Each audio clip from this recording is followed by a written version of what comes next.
Rolex wearing, diamond ring wearing, kiss stealing, woo, wheeling dealing, limousine riding, jet flying, son of a gun, and I'm having a hard time holding these alligators. You're talking to the Rolex wearing, diamond ring wearing, kiss stealing, wheeling dealing, limo jet flying. We Rick flaring on it, flaring on it. We Rick flaring on it, flaring on it. Rolex wearing, diamond ring wearing, January slow, February slow, spring takes so long, summer's hardly gone, and I can't wait. I can only wait for Christmas. While it's Christmas time, our problems disappear. Only special thoughts are going through our mind. Seems like everyone is filled with love and cheer. They find a way, a reason to be kind. That is why we love this time of the year. 'Cause January's slow, and February's snow. Spring, it takes so long. Summer's hardly gone. 'Cause I can't wait. I can hardly wait for Christmas. I wish this feeling would last the whole year through. When it's Christmas time, we give straight from the heart. Seems like everyone is filled with love and cheer. Some way we find reason to be kind. That is why we love this time of the year.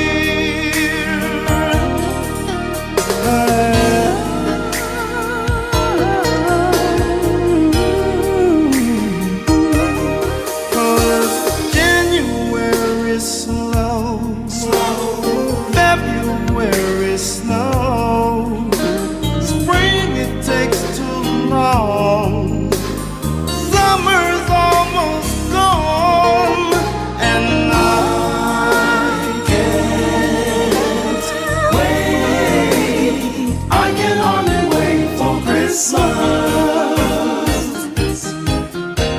Autumn's on its way, and then Thanksgiving Day. December's finally here, because it's a special time of the year, and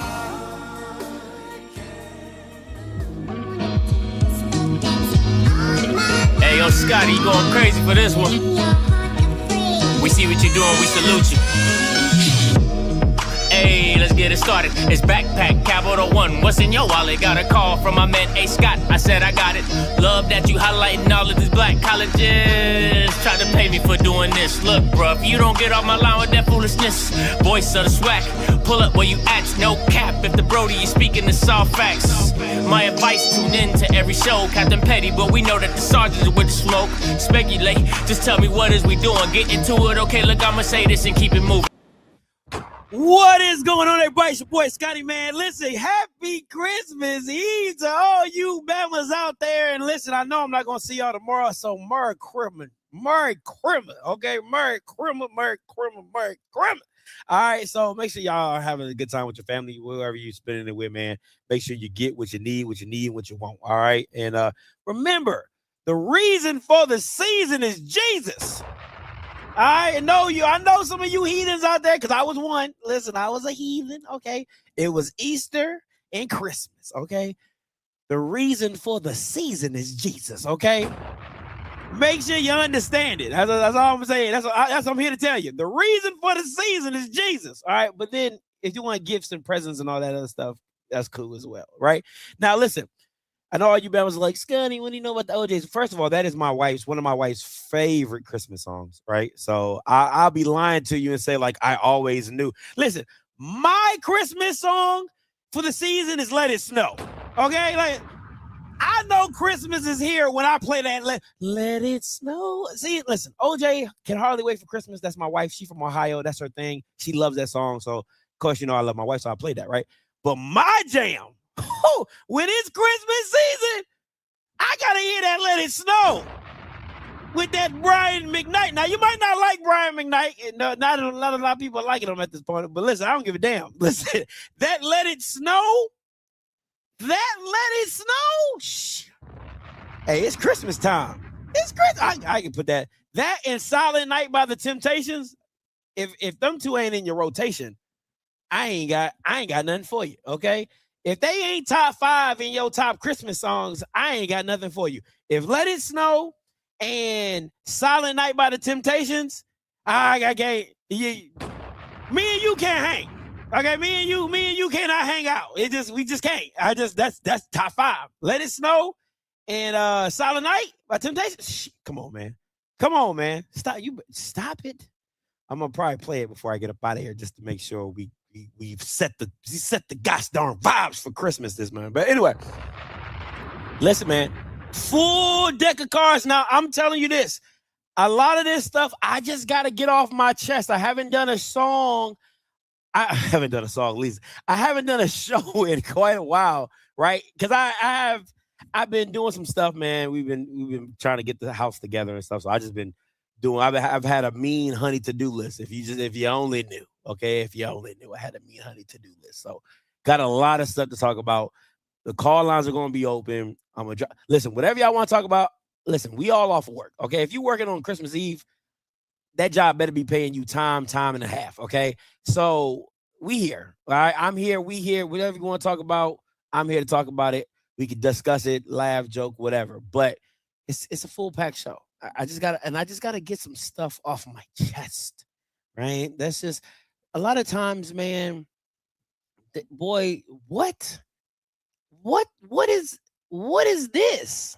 What the hell is this? Huh? Merry Christmas by NSYNC. Sit down somewhere, man. What is that? Merry Christmas by NSYNC? What are you? Top 5? Top 5 is Merry Christmas by NSYNC. Boy, I'm about to pull your black card. I am about to pull your black card. Are you kidding me? Come on, man. Stop it, bro. That's your jam. That's the jam. Ain't nobody else out here talking about some NSYNC Merry Christmas. What? NSYNC and Christmas time don't even mix. What are we doing? Oh, no. Everybody got to look at Smash different. Not top 5 though, Smash. It could be your jam. But top 5 though? Like top 5? Like that's white man's ISIS culture. Like that is cultural appropriation. NSYNC is in your top 5 of Christmas songs?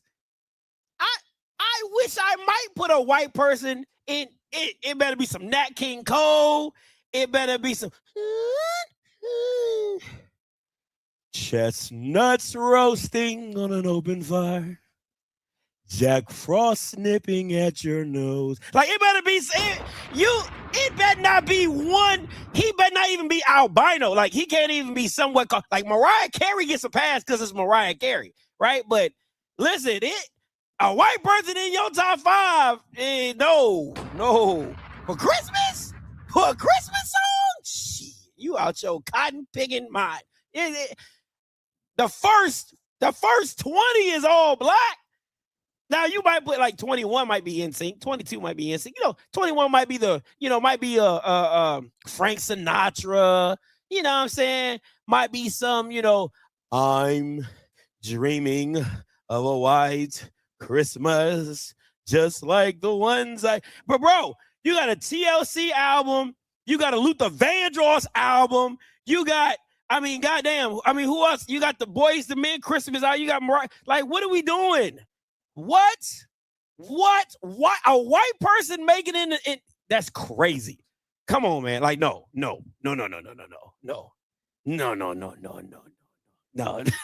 That's so suspicious.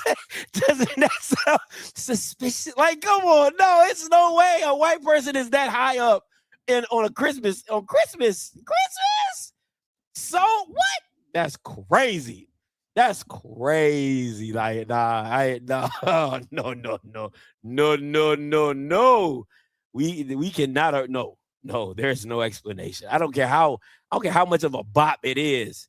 There's no explanation for that. You are the only participant in the conference. Not gonna let that slide. All participants are muted. Come on, man. Hathaway, like, no. You know what I'm saying? Like, come on. And this Christmas, come on, man. Then Luther Vandross, his Christmas album is dumb. Okay, Luther Vandross' Christmas album is dumb. Here goes Smash trying to explain this whiteness. Let me see it. Yeah, I just done a lot. I didn't know you were saying top 5. I thought I just named a Christmas song. But I don't give a fuck what y'all talking about. that is so hard. It's not top 5. I didn't know you were saying top 5. Just doing it live. Yeah. But first of all, Merry Christmas by Otis Redding. That's my favorite song. I don't give a fuck what y'all talking about. But I like that NSYNC jam. First of all, Scotty, I promise you, if without Google, half of these people can't even name 5 Christmas songs without naming a white person. I promise you they can't. I promise you they can't. If you take away like Mariah Carey and you take away like the Temptations, then list will get short. Half of them niggas love some Frank Sinatra. I love I love Frank Sinatra. I love Dean Martin. I love all them old white singers. I really do. Like, I'm not when I tell you my music collection, it gets really eclectic. You know what I'm saying? So how you don't know about the instant? Remember as a little kid, I can't. I'm gonna leave you alone. That video go hard. I don't care what. Listen, you know, you might.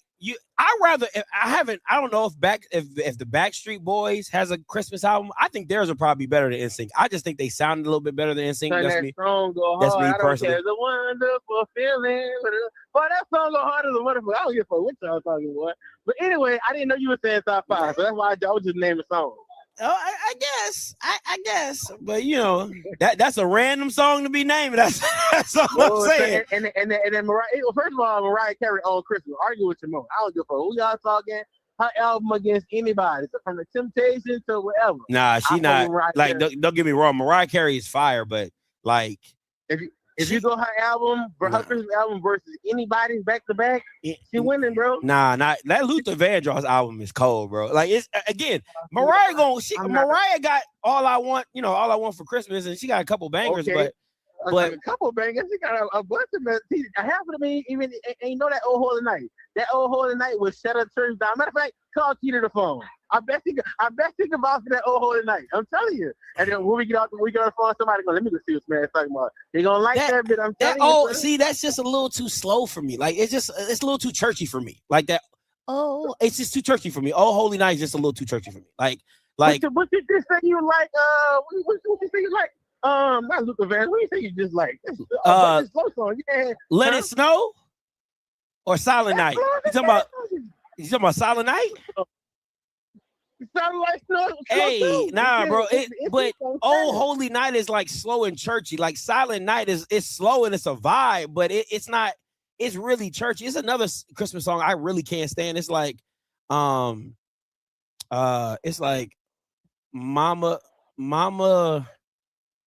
may I? Or it's like it's a Christmas song that Mama. Mary did Mary know, or Mary did you know? Mary, did you know? I hate that song. I hate that song. Oh, I hate that song. Wait. It depends on who's singing this guy. I hate it. It depends on who's singing it. I hate it. Who got to call that Mary, did you know? Mary, did you know? I hate that song. Oh, I swear to God, I cannot stand that. When that song comes on, I'm skipping it off rip. I'm skipping it. At least we got a diverse talent. Half of these motherfuckers probably listen to fucking Snoop Dogg Christmas or some fucking shit. You know what I'm saying? He got but he have Christmas song too. You said what? Snoop Dogg got a Christmas song. Which one got a Christmas song? That rap shit. I know Outkast. Outkast got a Christmas song. I love Outkast Christmas song. It's beginning to look a lot like. I didn't know y'all was saying top 5. Of course, I wasn't putting no fucking top 5. I don't know, Smash. I don't know. You out there with it. That instinct, that instinct go hard. Listen, I'm telling you, listen to it and watch the video. You're gonna be like, this motherfucker do, and it's fast too. It ain't slow. All right, Smash. I'm gonna go check it out after I get off this live. I'm gonna see what you're talking about. There we go. All right, guys. Merry Christmas. Happy holidays. Fuck all y'all. Hey, oh man, I'm not. I hate that Mary. Did you know, Mary? I'm sorry. Like that's just not my speed. Let me get off of that all by itself. So, but yeah, Christmas is Christmas. Christmas is here. Everybody got their bangers. But listen, my 2 bangers. If you just joined, my 2 bangers for Christmas. Let It Snow and Silent Night. If they ain't in your top 5, we can't be friends. Okay, we cannot be friends. I know that's a song too. We can't be friends because I'm still in love. What's up, Uncle Willie? What's going on, Squatty? What's the goodie? Although I don't really celebrate, those days, but I love listening to the songs. I like listening to license. My top 5 is gonna be Otis Redding, Merry Christmas. Okay. It's gonna be Santa Claus Go Straight to the Ghetto, James. That's some old school shit right there. OJ. Okay. Yeah. Come on, you got to stay with me, Scott. I can't. You laugh too much. All right, and then I'm gonna say Silent Night by the Temptations. Oh yeah, they gotta be up there. See, gotta be up there. Yep. I had one more. Oh shucks, Smokey Robinson. Shit, what that song? I can't think of the title. The Miracles. Damn, I can't think of that song. Well, anyway, I can't think of the last one. I can't think of the last one. That's not bad. That seems like you gotta be born in like the 1955, 1960s, but it's not bad though. It's not a bad top 5. It's not a bad top 5. Man, those songs are legends. Those are legends. Listen, I'm not taking nothing from you. I can't think of the song about Santa Claus coming in the back door and all that stuff. Back door, Santa Claus. Whoa. Santa Claus coming through a back door. Santa Claus wants to love him. Santa Claus wants some love. I think that's what the name of it. Oh my God. See, black people be taking. See, black people be putting Santa in some weird spots, boy. I swear to God, like black people be, I saw Santa smoking weed, and I saw Santa kissing mom. Oh yeah, this is weird. So weird.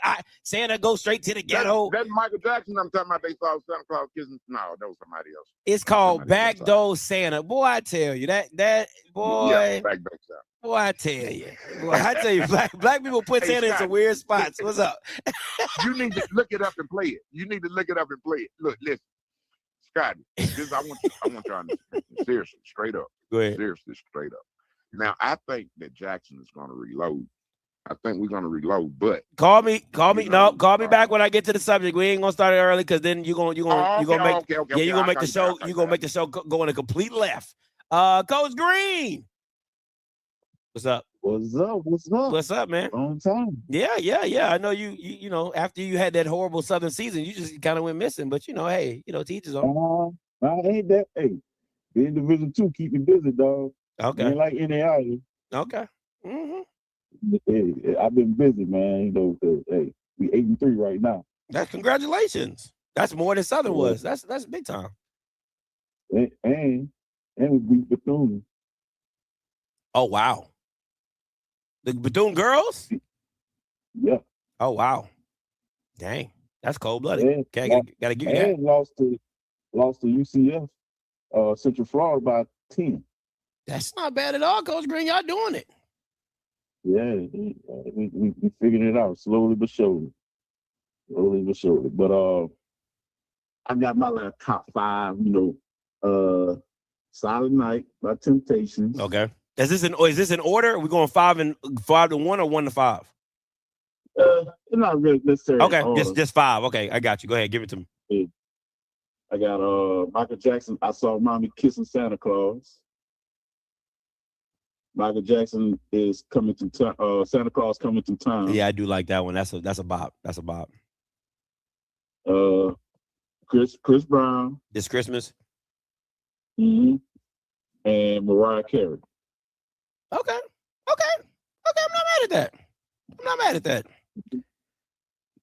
I'm not mad at that. So, hey, yeah, go ahead. You know how we do. I fuck around a little bit. That's fine. I got you. Yeah, hey. Fuck around and find out too much. Now you the celebrity guy, huh? Boy, I tell y'all so phony. Y'all so phony. Boy, y'all phony. All right, Coach Green, man. Y'all keep doing your thing down there, man. All right, man. All right, peace. Boy, y'all so phony. Now, y'all, I'm gonna play this song. I just heard this on Pandora. I really like this. This ain't a bop. I'm gonna play this and we're gonna get to the show. I promise you. All right. So I'm gonna play this and we're gonna get right to the show.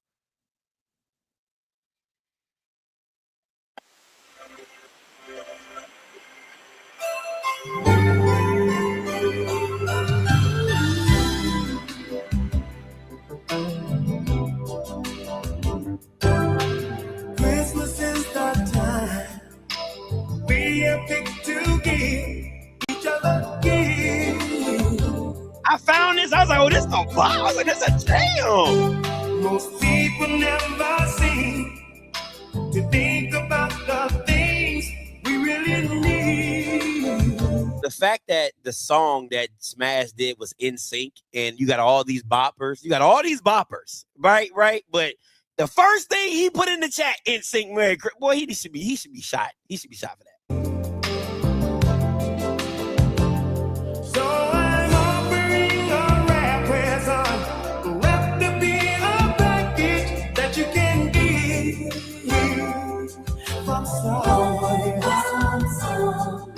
This package I will bring to you as my gift to you. How are you playing In Sync at any time of the what? This is crazy. This is blasphemous. How are you playing In Sync? In Sync, Merry Christmas. Fuck all that. No, we doing color. Okay, if it ain't colored in Christmas, it better be a soulful Christmas. And boy, better, man, come on. In Sync. We must not pretend without giving up ourselves. You know, it's just not a gift. So how can you expect to get from someone else unless you give? That's the sign of a selfish man. So I'm offering my heart and soul, and every single part I have to give.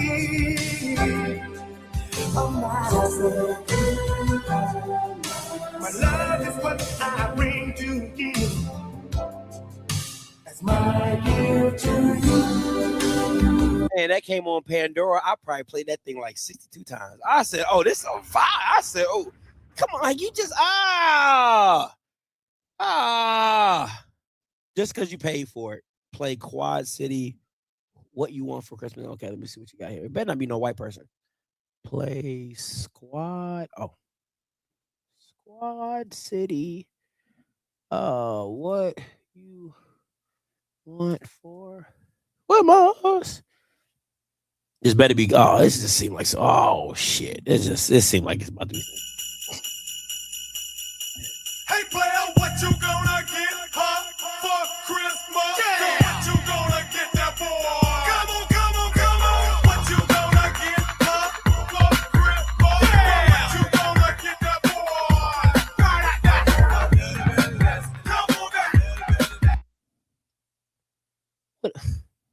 What are we doing? What are we doing? What are we doing? That is not Christmas. This has nothing to see. Black, we be doing too much. We do too much. It's not, that ain't Christmas.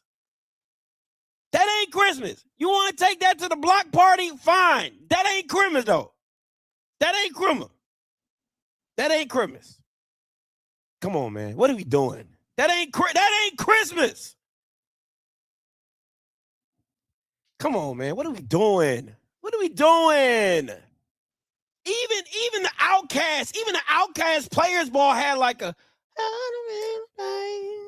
from far away. It was a vibe. You know what I'm saying? Like it's a laid back, smooth groove. Like, come on, man. Come on, man. Stop.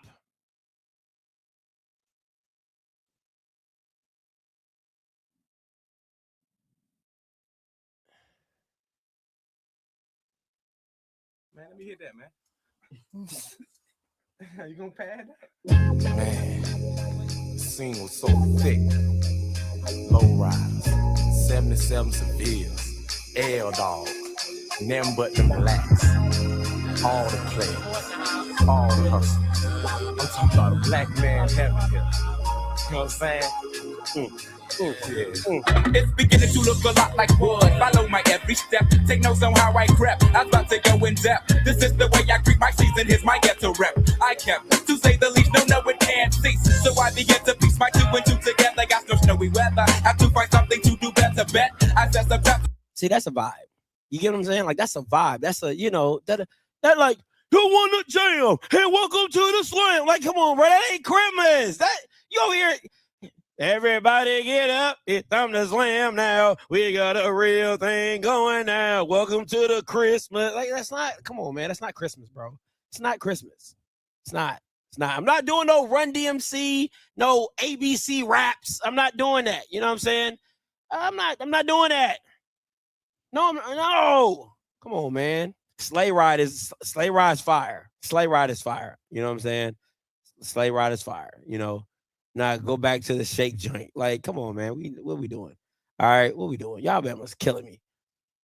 Hey, that DMX Christmas album is crazy. That DMX Christmas album is crazy. It is. It's pretty funny. It is.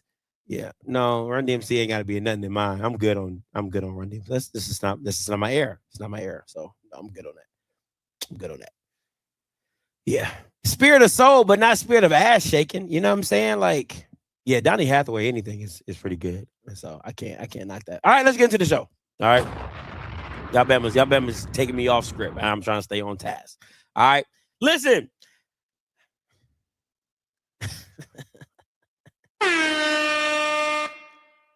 Some people just don't get it. That's not a bad idea. That is not a bad idea, Lionel. That's not a bad idea, Lionel. A top 5 hip hop Christmas. That's not bad. That's not bad. I like that. I'm gonna leave that up. I want people to answer that one. That's not bad. Right?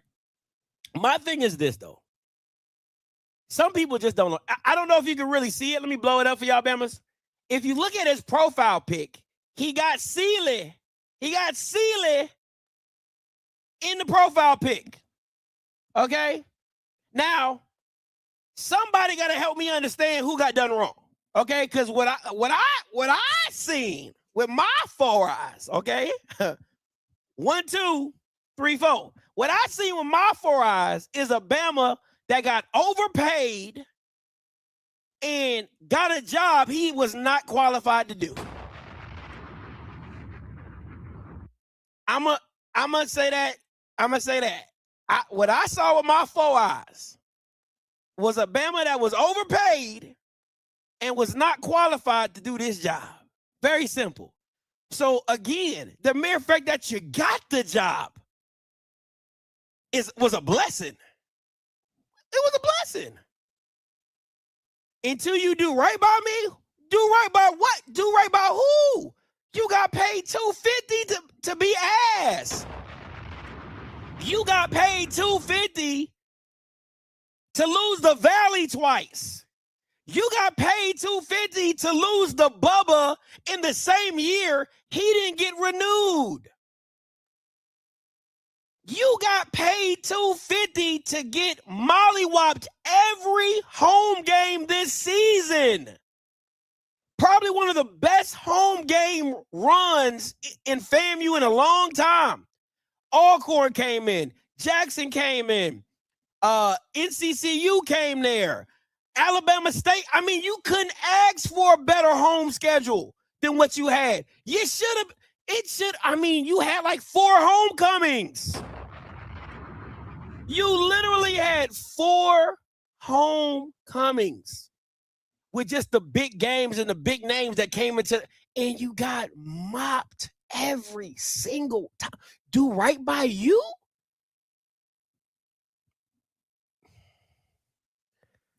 There's a lot of D2, again, there's a lot of D2 coaching spots open. It's a lot of them. Bowie State, Bowie State, Langston, I think is a NAI or D3. Bowie State's open. Savannah State just got to go. There's some jobs. Clark open. Morehouse open. If you that guy, take your ass to Division II, go show us that you that guy, and then come back. But until then, move your Ninja Turtle ass on. Move your Ninja Turtle ass on. Till y'all do right by me. What? Clown behavior. Clown. Now, let's get into this list. Albany State just got closed today. Morehouse is open. Clark Atlanta is open. Bowie State's open, and Langston is open. Now, these D2 hires are probably gonna make me start covering Division II. Like, I don't really touch Division II. That's not really my calling in life.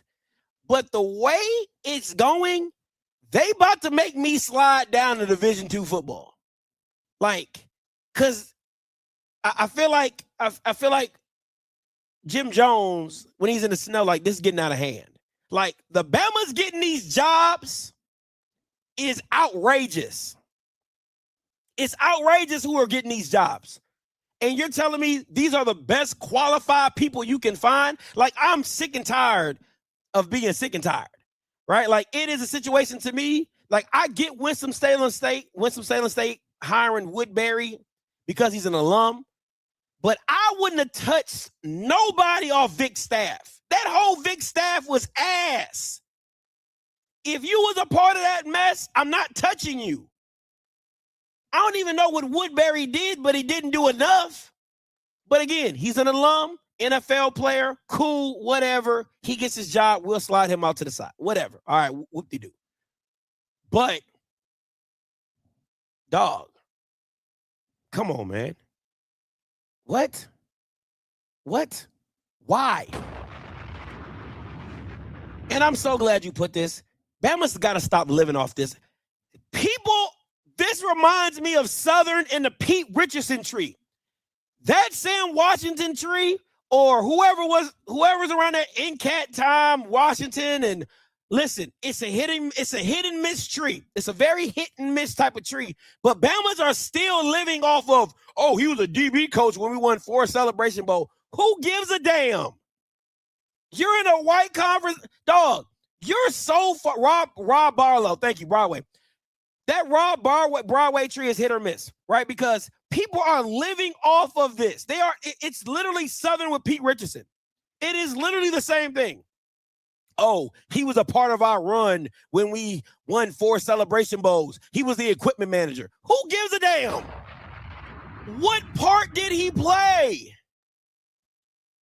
What part did he actually play? Oh, he was the DB coach. Okay, but what did he do as a DC? Because I remember, listen, if you're the defensive coordinator at Alabama A&M, listen, if you got that on your list, take it off. If anybody has that on their resume for the last 5 years, if anybody has on their resume that they were the defensive coordinator at Alabama A&M, take that shit off because you weren't stopping a nosebleed. They have not stopped the nosebleed in like 10 years. In the last 5 to 6 years, they have not. They have not. Haven't done it. Can't see it. I don't give a damn. Oh, he was a good. I don't care. I remember this. Y'all like to bring up one stint. Oh, he was really good. Listen, what you do once and what you done over your career matters. You can have one great year. Whoop de freaking do. I remember this game. I remember when Jackson State beat the brakes off his button on his shirt and his hat. I remember that. This is what I remember this game. I remember him at Alabama A&M. He couldn't stop a nosebleed. I remember. Do you remember the time when we fell in? The whole season was bad. I don't know what you're talking about. Oh, that was one game. He was ass at A&M. He was ass at South Carolina State. And they'll tell you, oh, Scotty, we had a young team. And later in the season, he was ass. Ass. No, man. No. I'm not saying it's a bad hire. I'm just saying like,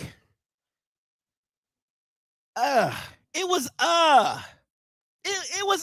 like you're telling me you couldn't find nobody better. You couldn't find nobody better than him. Nobody. Maybe nobody wanted the job. It is a situation. Nobody really wants to be. Listen, my dad's from Savannah. Okay, I know Savannah. Ain't nobody just running to Savannah, and ain't nobody damn sure ain't running to Savannah State. So I get it. Maybe people didn't want the job. I would have taken Fred McNair if he wanted it.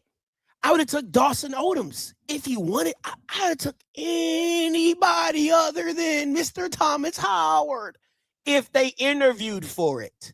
So again, it's a twofold. Was there interest at the job? And then who, based on the interest, could they have hired?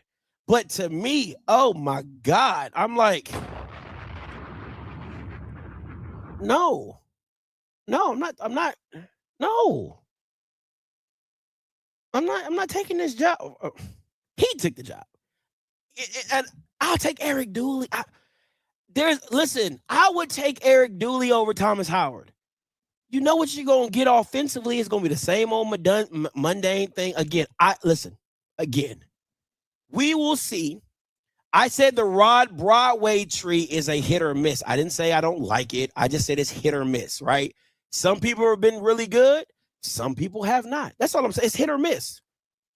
That's all I'm saying. You hit on Trey Oliver. You'll hit on the Sam Washington. You'll hit on all these other. Listen, I'm not mad. Listen, Rod Broadway's tree is, again, hit or miss. That's all I'm saying. But at the end of the game, I think he's a miss. And what people was, I'm looking on Twitter. Oh, he was part of the 4 Celebration Bowls. He was the jockstrap manager. Like he was the DB coach / water boy. Like he was a part. He was a part of the wheel. He wasn't the cog in a wheel. He wasn't the wheel. He was a notch on the wheel.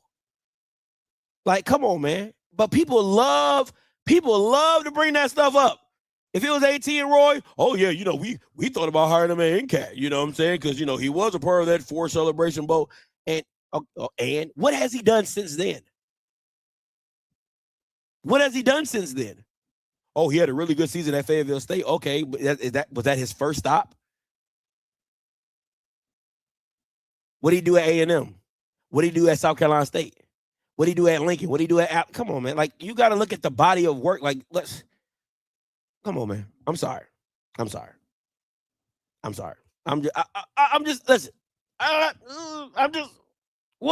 see.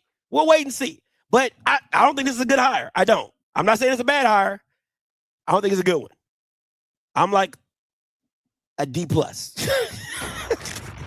Like a D+.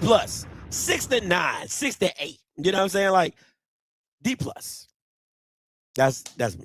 I don't get it. But again, it goes back to who was actually interested in the job. So You should have kept the white man at Savannah State. That's all I'm going to say on that one. Now, this one. Oh, this one was ass. This hire is ass cheeks. I'm talking about Pinky in 07. I'm talking about Cherokee. This hire is ass cheeks. Are you kidding me?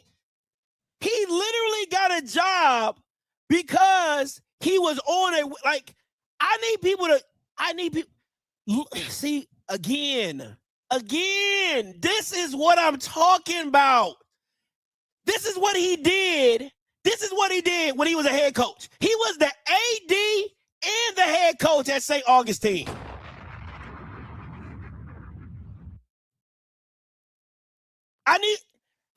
He fired himself. That's how bad he was. I need y'all to understand. And y'all can say, oh, Scotty, it was St. Aug. They had problems. You took it. Listen, I don't feel sorry for anybody who takes on the role of a head coach at a bad institution. You're either good enough, because again, I want to be very clear, and I'm standing on this. If Deshaun Jackson was bad at Delaware State, nobody would have felt sorry for him. Everybody would have said, you knew what you was walking into. You knew that Del State was bad. You knew this and you knew that. So nobody would have felt sorry for him. You're a celebrity. Be a celebrity. Norfolk has always been bad. What did Michael Vick do? Make him look even worse. So again, don't hit me with some, oh, Scotty, it was St. Aug. And the Bama was the AD and the head coach. So you essentially appointed yourself to lose. Stay with me. He appointed himself to lose. Now, let me get this straight. You hire this pinky ass coach, right? You hire him when you have Teddy Keehan, who is on the free market, who has won everywhere he's been. Stillman, he won. Allen, he's won. Clark Atlanta, I've talked to everybody from Georgia. I talked to my boy BJ. BJ told me, Scotty, in my lifetime, I've never seen Clark good. That Bama got 2 daughters. He got 2 daughters. He said, in my lifetime, I have never seen Clark Atlanta good. So you telling me you would go get this pinky coach and put him on Albany State, who just came off one of the best seasons ever, when you have one of the best coaches in the Division II space available? That I don't get it. I don't get it. This doesn't make any sense. I would have rather you just you elevate the DC or elevate the OC to the head coaching role at Albany State. Kind of keep the continuity going, give the guys a chance or whatever. You went, I need y'all see, only in HBCU can this shit go down. Like, are you kidding me? Are you kidding me? Like, this Bama was 2-15 as a coach, as a head coach. He goes to Johnson C. Smith. Shout out to Maurice Flowers. I think Maurice Flowers is a hell of a coach. I really can't wait for him to listen. Morgan State needs to be looking at Maurice Flowers. But anyway, love Maurice Flowers. I really love Maurice Flowers. But he goes with Maurice, just kicks it with Maurice, right? Just hang. Listen, and Fox News did a whole article about this trash ass hire, and they're talking about building foundations and he found 2 kids on St. Aug that came with him to Johnson C. Smith, and they were impactful players. So he has a great talent evaluator. There's over 40, 50 kids on a college football team, and you telling me he's a great talent evaluator because he brought 2 of them kids over to Johnson C. Smith, and they were impactful? Come on, man. Come on, man. Come on, man. I can't stand. I swear to God, I can't stand that shit. Like, you got to be kidding me. Like, at no point in time is anything on HBCU game day, which I call Fox News, is anything actually like tangible. Like, you be like, like if I really peel the curtains back, is this really a great hire? This shit's ass. It's ass.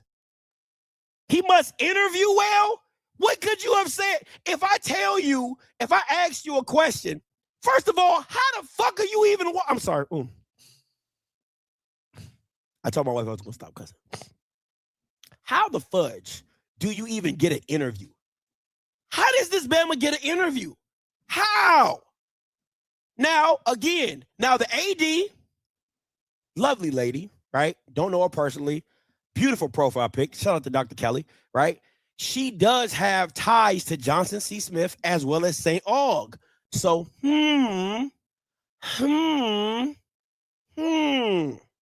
right? So I'm going to leave that alone. Again, I do not know Dr. Kelly personally. All I'm saying is, Dr. Kelly, you're a doctor. You can do numbers. You can add, subtract, and divide. Can you please tell me what a 2-15 record is winning percentage-wise? I would love to know. Doctor, how? What? He was the AD and the head coach. Dr. Kelly, he self-appointed himself. He gave himself and listen, oh my God, I need y'all to really, like, again, I just try to give y'all some. He's the AD. And he's the football coach. So guess what? He could rob Peter to pay Paul to give him whatever he wanted in the football aspect. He was at a private school. He could do whatever he wanted to help his ass win. When you the AD and the head coach, ask Bethune-Cookman what he out there doing. That Bama is using everything he can for basketball.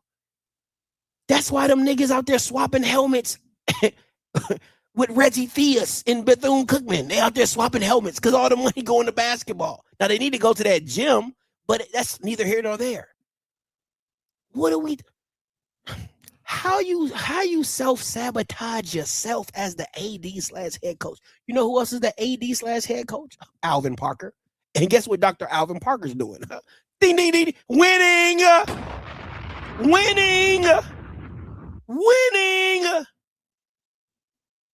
This is a trash hire. Absolutely trash hire. Trash hire. Listen, I could end up being wrong. I've been right more than I've been wrong, but when I've been wrong, I'm like, damn, I was wrong. I can admit that. I can admit that. But this just doesn't make any sense to me. It just doesn't. It just logically, it didn't make any sense to me. St. Aug didn't have to have money. Okay. So he was working for free. He was working for free at St. Aug. I'm confused. Was he getting paid for free? He did it pro bono, volunteer work. I mean, let me know. Let me know. I'm asking. I'm asking because you guys are coming up with a lot of excuses, but the record is what the record is. The record is what the record is, and there is no excuse on that situation because I'll tell you one thing: there's great head coaches wherever they go, they make an improvement. Great head coaches, like if you're really good at what you do, and you like Chinnis Berry, no matter how I might feel about it, he turned Benedict around. And turned Benedict into a powerhouse. Reggie Ruffin went to Miles, turned Miles around, gutted it. Then Sam Shea came and brought Miles back. Like, if you're, I wouldn't say great for Sam, but if you're a good head coach, you win. So we'll see. It's a wait and see type of game. I'm gonna keep track with Albany. I think they're gonna be ass. Now, I want to know who stays on the staff to help him, because maybe if he keeps a lot of Quinn's staff, maybe they will be successful because he can kind of keep a lot of that stuff rolling in-house. So we'll see. We'll see how that goes if he keeps a lot of those old coaches on staff, because I don't see why you come in and clean house. It's not like, to me, it's not like you were in a losing. I mean, you just came off one of the best seasons in school history. So I would think that you would try to bring, you probably bring one or two guys that you need, but you would try to keep most of these guys on staff. Now, the issue is this: when you keep guys on staff, like the same thing that Cozy did with FAMU, a lot of those guys who didn't get the head coaching job, they start looking at you real different. They start looking at you like, I should have had this job. Should have been me. You know what I'm saying? And you got to deal with that. So that might be a reason why you clean house. But if you clean house, you better win. You better win. That's all I'm going to say. If you clean house, you better win. Period. I think it was a bad hire, but we'll see what Dr. Kelly does. Now, last thing on these D2. Word on the street is this. Word on the street these are the top candidates for the Clark Atlanta job. Now, I'm going to be very clear. I think Maurice Harris will be an absolute joke to be the head coach at Clark Atlanta. I'm going to say that again. I think Maurice Harris will be an absolute joke to be the head coach at Clark Atlanta. If you're telling me you want to win, you don't go get Maurice Harris. You just don't. I'm sorry. I don't see the point. Now, this is where it gets, I will say this is where it gets tricky for me. Terry Sims is hit or miss. Like, I can't say it's a bad hire. I can't say it's a good hire. I just will kind of be in between. To me, if I'm Clark Atlanta and these are my top three guys, Terenzo Quinn is number one. Flat out number one. Because I'll tell you this. And the reason I have a problem with Terry Sims is because he didn't do anything when Bethune went. He didn't do it. Now, again, were there some issues and hiccups at Bethune? Yeah. But let Bethune tell it. They've always been hiccups. There's always been hiccups. There's always been issues at Bethune. So them not winning the first couple years that Terry Sims was coaching in the SWAC, there was that they let them tell there was no excuse. I don't know. I don't know with Terry Sims. I really don't. I wouldn't stamp that as just like, oh, I gotta have this guy and he's just so good. Like, I don't know. I just think like Maurice and Terry Sims are just lazy hires. I think they're lazy hires. Like, Terenzo Quinn's one of the hottest defensive coordinators in FCS. We're not talking about HBCU football. We're talking about FCS football.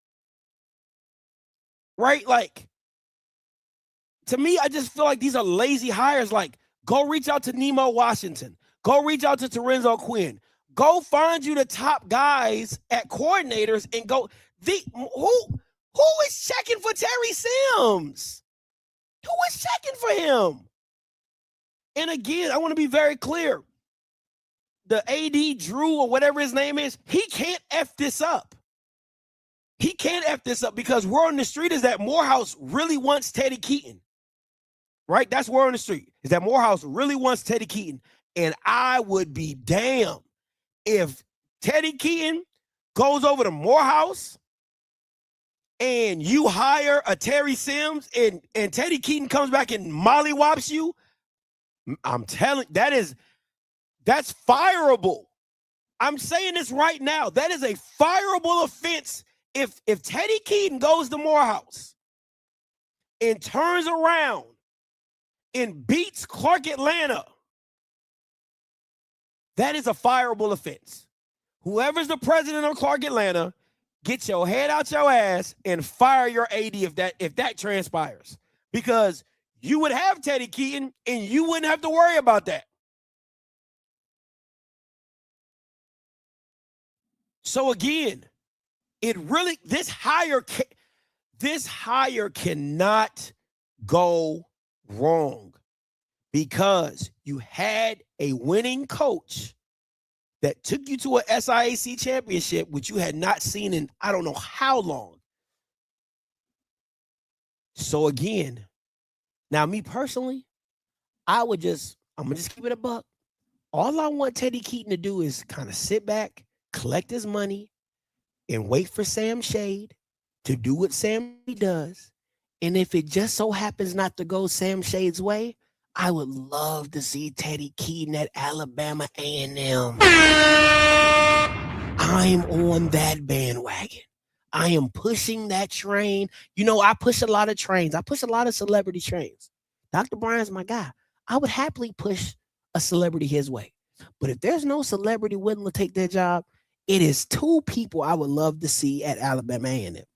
Torrenzo Quinn, because you know the defense going to be good, or Teddy Keaton, because you know it's going to be lights, camera, action. That's it. That's it.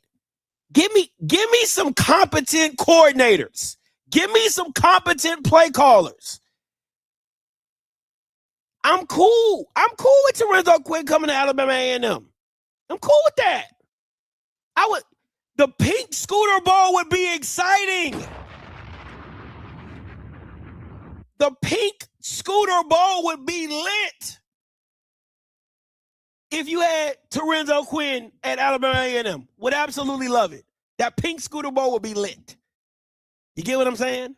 So, again, it's either Teddy Keaton, Torrenzo Quinn, or a celebrity. That's where I'm at with that. But, you know, that's neither here nor there. But going back to this, the AD, thank you. I'm not convinced at all. I'm really not. But the AD at Clark Atlanta, sir, you're you're in between a rock and a hard place, sir. You cannot mess this hire up. You really can't. You can't F this up, because whatever the issue was between you and Teddy Keaton that went down and made this decision to split ways or whatever, you fire him or however it went down, you have to win. No, I am not. No, I am not. No, I am not. I'm not.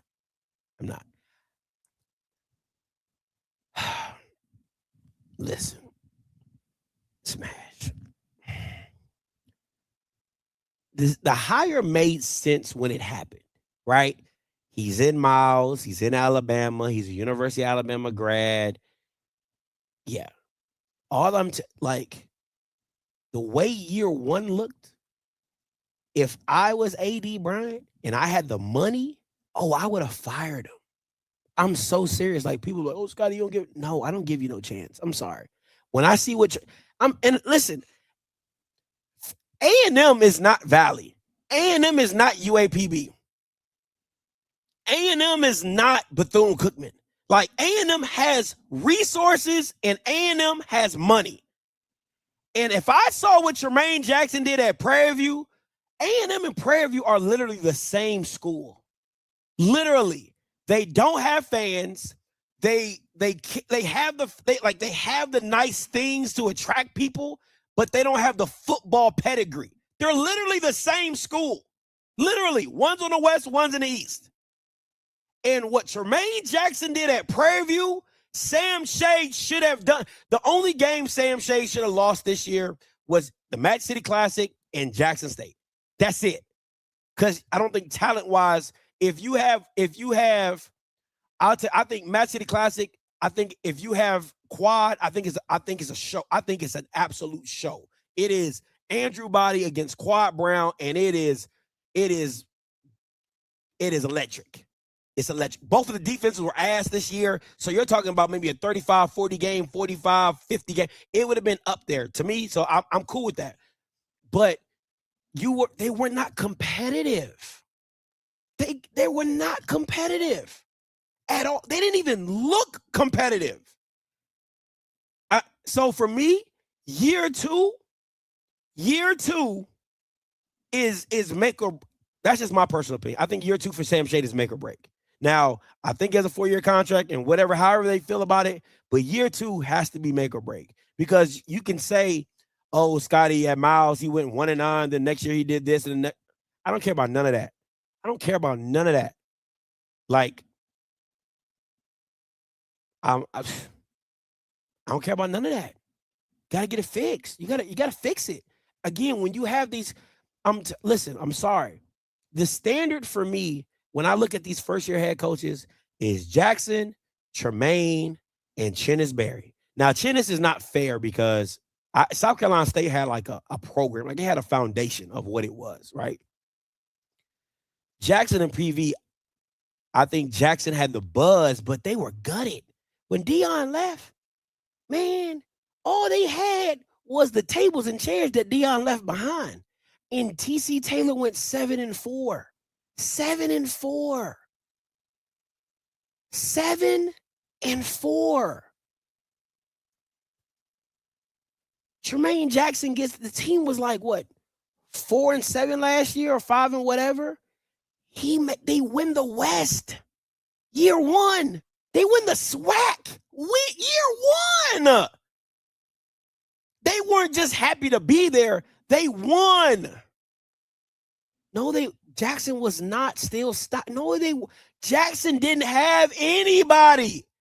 They had a couple players that stayed behind, like Jitsi and no, they weren't. So I agree. If A&M looks like 2025 Texas Southern, I will agree with you. But then I would say to you this, then what was the point of firing Maynor? If you give me 2025 Texas Southern, what was the point of firing Maynor? Maynor could have gave you that. 6-5, 7-7, 6-5, or 6-6, or 7-5. Maynor could give you that. So what was the point of firing him? That's my thing. You see what I'm saying? So I don't know, man. I don't know. I'm not, again, back to Clark Atlanta. All I'm saying is this. I would love to see Teddy Keaton. I would love to see Terenzo Quinn at Alabama A&M turning it around. That's all I'm saying. So it is what it is.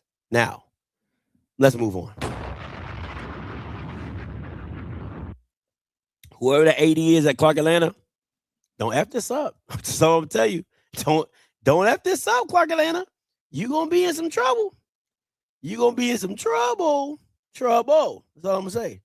And you should be fired. Because if you let a winning coach walk out the door, you should be fired. That's all I'm going to say on that. Right? Now, real quick, I want to touch on this. Now, I seen an article on Twitter.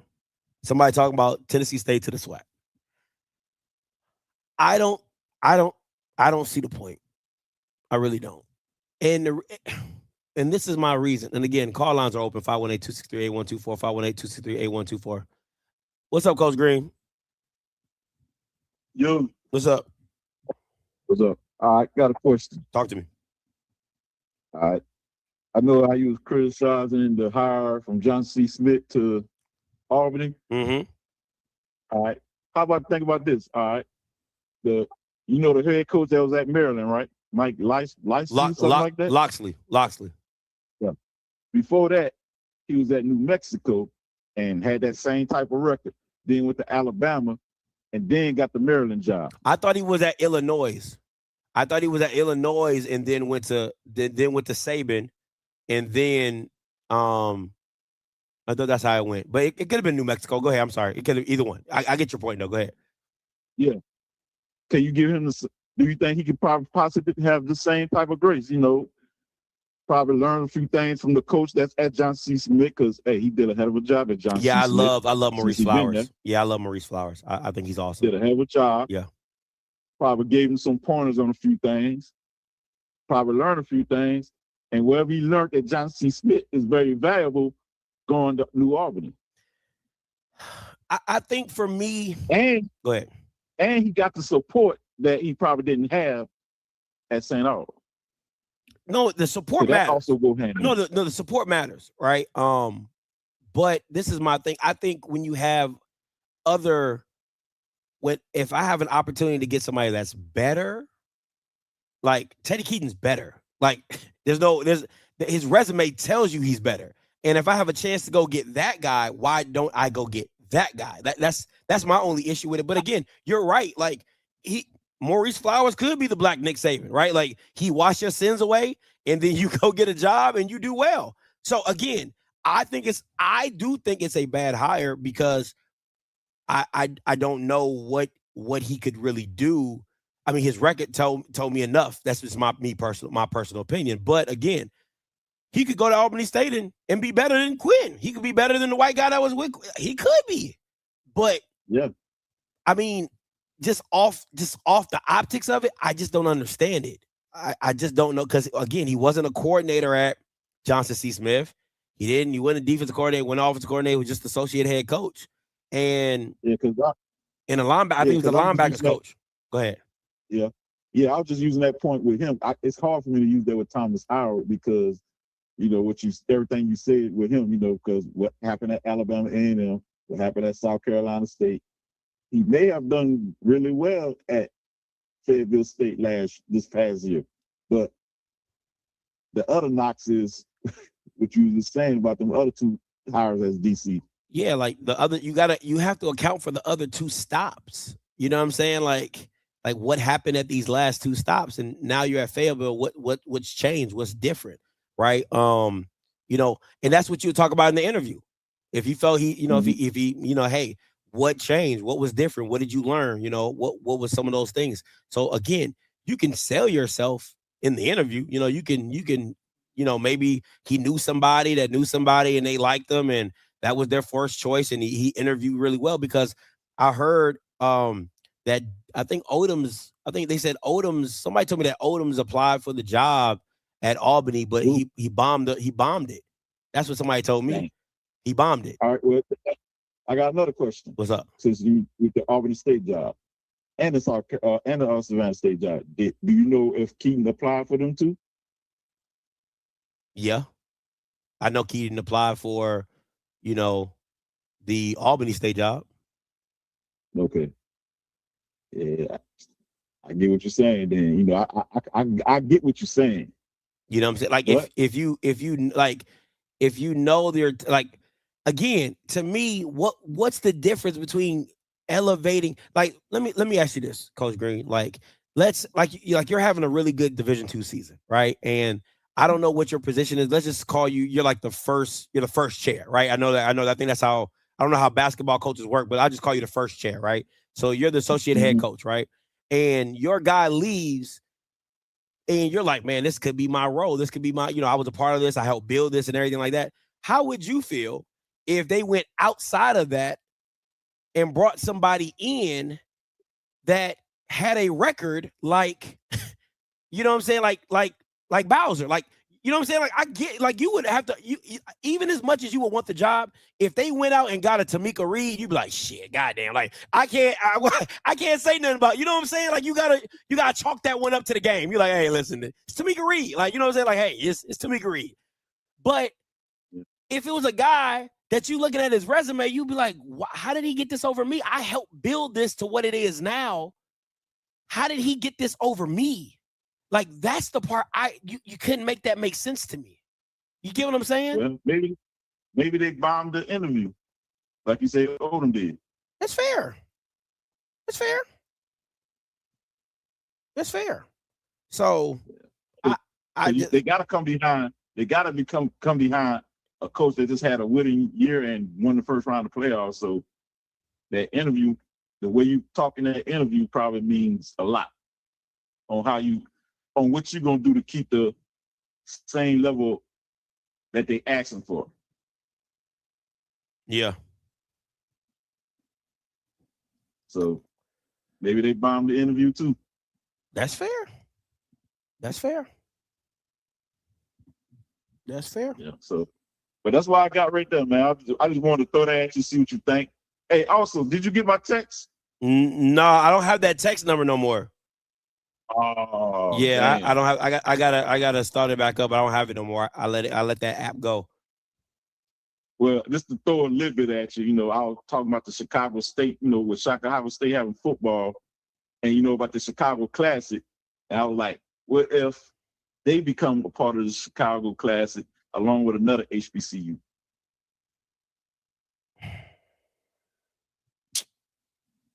I guess. I mean, yes. Yeah, I mean, you just got to find the right, I know somebody told me that Southern is really big in Detroit. Like, they're really big in that area. Like, I know Miss Chenault told me that when she was growing up, because she's from Detroit, she was like, Southern would come up and recruit there a lot. So, maybe it's Southern. You know what I'm saying? Like, I know they got some, I know Mississippi is a straight shot from Chicago, if I'm not mistaken. Like, it's like a straight, yeah, so, you know what I'm saying? So maybe one of those two schools could go up there and do a classic like that. Possibly. That's all I'm saying. Because they have roots up there. So. All right, man. Hey, appreciate the call, Coach Green. Hey, Smash, coming to you then, Rocky. I see you. What's up, Smash? What's good, Scotty? You ain't touched on it yet, but Tennessee State to the SWAC. I wouldn't mind, but I would rather them go to the MEAC. You know what I'm saying? I feel like the MEAC needs some damn teams.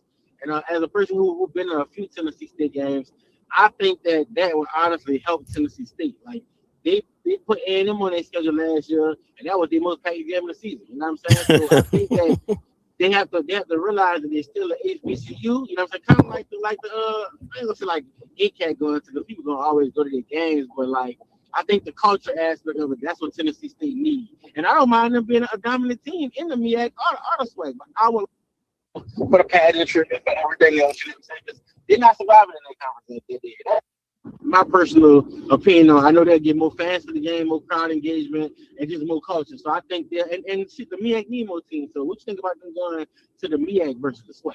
I think it's better, but it still has to, like, it's going to be better for Tennessee State individually. Like, the point that I was going to flow into for the segment was that Tennessee State to the SWAC just doesn't make sense, because like that's like a baby mama just adding more kids and the check is the same. Like, you're asking, you know what I'm saying? Like, you're asking the conference that you're adding teams, but the money ain't going up.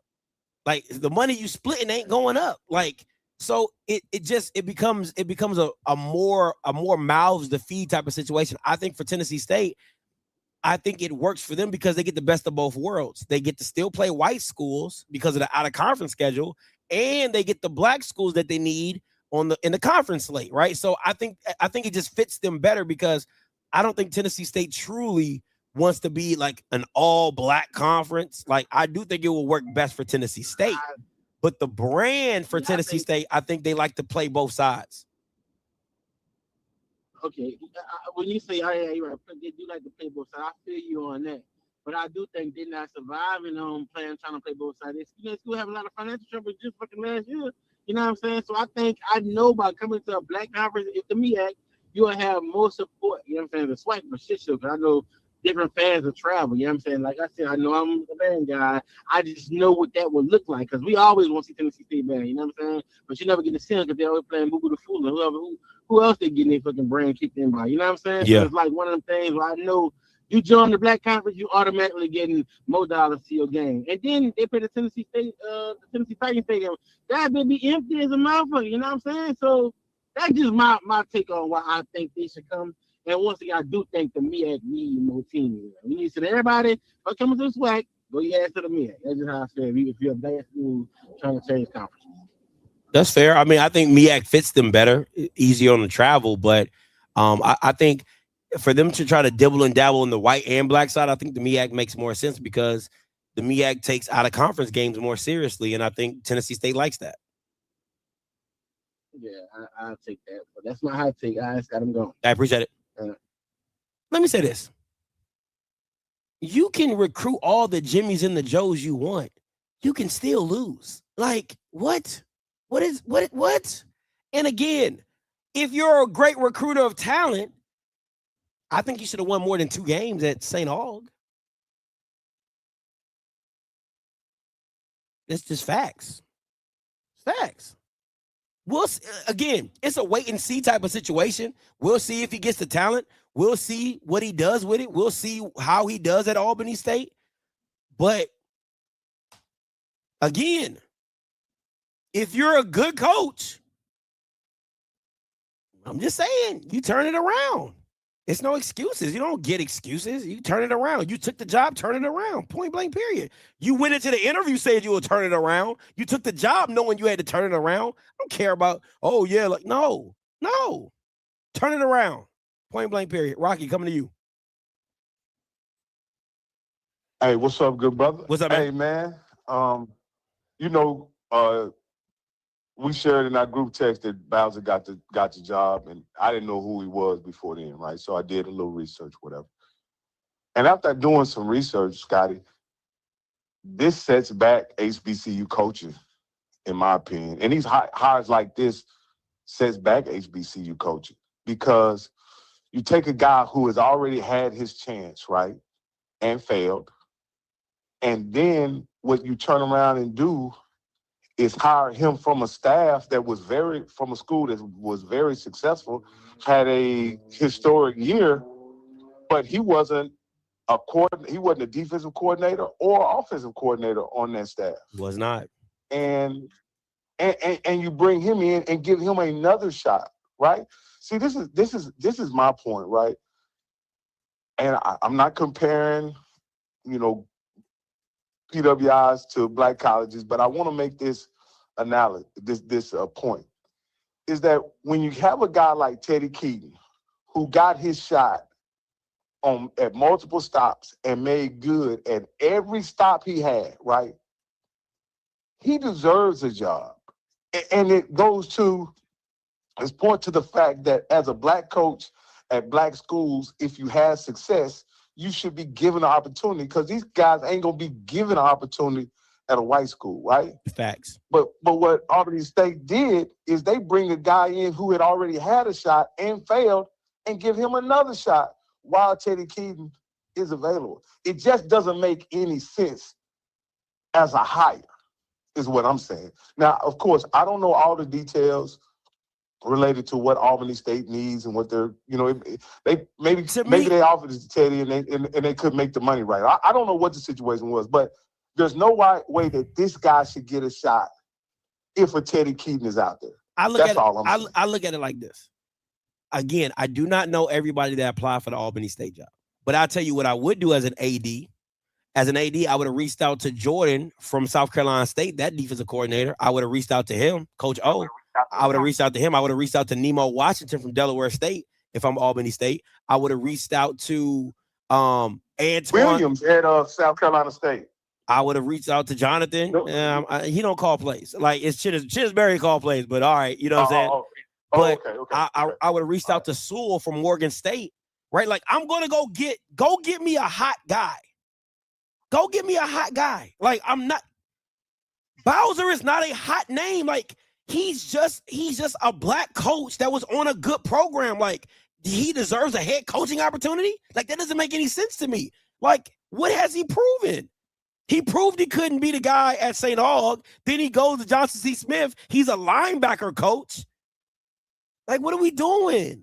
He doesn't great. He can recruit, but it doesn't mean he can put the Jimmies and the Joes together to win games. That's not what because again, when he was the head guy, he didn't do it. So go get me a guy like Jordan from South Carolina State. Go get me a guy like Terenzo Quinn. Go get me a guy like Teddy Keaton. Go get me a guy who is really tearing it up on their side of the ball and let me bring them in and give them an opportunity to do it for my program. It doesn't make any sense to me. Because that's what Quinn Gray was. Quinn Gray was the offensive coordinator at Alcorn and then went to Albany State. I'm sorry, go ahead. No, and let me ask you this. What, in your opinion, what does success mean as a black coach if it doesn't get you an opportunity? Like, what does success mean? I'll ask this to the people in the chat. What does success mean at a black school if it doesn't get you an opportunity? What's the use of being there? That's is it? I mean, I'm just simply asking if the coaches go there and be successful as coordinators and as head coaches, and then they don't get an opportunity. They're not going to get an opportunity on the PWI side. Matter of fact, to me, since I've been watching the SWAC, they've given more position coaches to PWI schools than they have to successful assistants. Like, what do HBCUs value success at those programs, like an offensive coordinator at Jackson State or defensive coordinator at Jackson State, or people who have had success? How come these jobs don't elevate you? Is my question. That used to be. They said that used to be they said until the celebrity coach factor came, they said that used to be the prerequisite. Like they would just go to the hot coordinator, right? Like when Eric Dooley was the coordinator, when Willie Simmons was the coordinator, when Chennis Berry was a coordinator, like that was the motto. Like you go get the hottest coordinator, but now it seems like you either have to have head coaching experience or you just gotta kind of be, a guy that they want, right? Or you have to go back and prove it. So it's like, if Terrenzo Quinn, what he should be able to do is what the white boys are able to do, which is go from being a coordinator to being a head coach. But in the HBCU space, it seems like he has to go down to D2, become a head coach, prove that he can win, and then come back up. Because Chennis Berry doesn't get the South Carolina State job if he don't go to Benedict. You got Tremaine Jackson at Valdosta. You know what I'm saying? You got Sam Shade at Miles. Like, none of these guys probably get a head coaching role unless they went D2 and proved they can win and then had to come back up. But I'm not saying the only, but Signetti did it. You know what I'm saying? He left Alabama, went down and worked his way back up, right? Like a lot of coaches have done it in the white spaces, but most of them are just hot coordinators. Yeah. You know what I'm saying? So to me, like Tony Hall should be in conversations to be a head coach. Like if I'm Albany State, I'm reaching out to Tony Hall, like to be my head coach. Like it doesn't make sense to me. When I say it really does not make sense to me, it just doesn't. So when you say it sets it back, it's like, I won't say it sets it back, but it just makes you think like, what is the qualification? Is it to be a winner? Is it to be successful? Is it just to know somebody? Hey, as long as I know you, you're good. Like, what is the qualification? Because Coach Cole says it all the time. We should be giving HBCU should be giving opportunities to black people. But when the black qualifications are muddy and you don't know what qualifies you to be a head coach, like, what are we doing? It seems all arbitrary, and that's the reason why I say it set back black coaches is because the bar is forever moving in this dynamic. I mean, again, I'm a celebrity guy. I believe celebrity coaches help the visibility for HBCUs. But at the end of the day, I also think there should be a place for men who are successful in their career coaches who are successful, whether it be a head coaches or coordinators. I think it should also be opportunities for those guys as well. And it seems like even those jobs sometimes, right, those men are being overlooked, because like I say, there's no way Terrenzo Quinn gets overlooked last year and this year for a job if he's at a PWI. There's no way. There's no way. Not when you're leading the number one defense and you're a national championship winner. Like, that don't even make sense. That don't make it don't make sense. Yeah. Yeah. Hey, I wanted to make a comment about the Tennessee State thing. I don't have a lot to say about it, but this is what I will say. If Tennessee moves to the SWAC, and if their goal is to move to the SWAC, what they're simply doing is choosing culture over football, is what they're choosing. Now, maybe that's okay on the HBCU space to choose culture over football. But at the end of the day, if I'm a football program, I'm gonna always make a football decision over a culture decision, because I think culture decisions are sometimes take you back a little bit. You know what I mean? Like the reality is, Tennessee State, you moving to the SWAC, it puts you on the same level as, FAMU, Jackson State, Grambling, whatever. Whereas where you are, or maybe even in the MEAC, you can go set yourself apart by playing an out-of-conference schedule that makes you competitive and seen as competitive in other areas.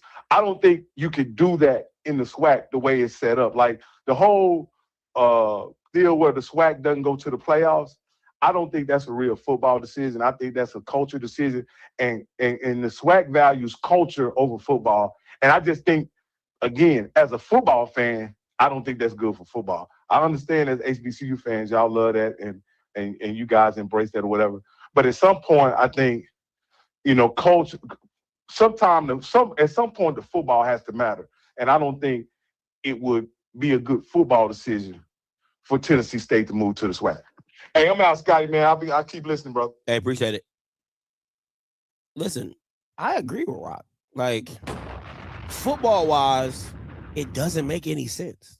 Like, football-wise, it just does not make any sense. Money-wise, it makes all the sense in the world.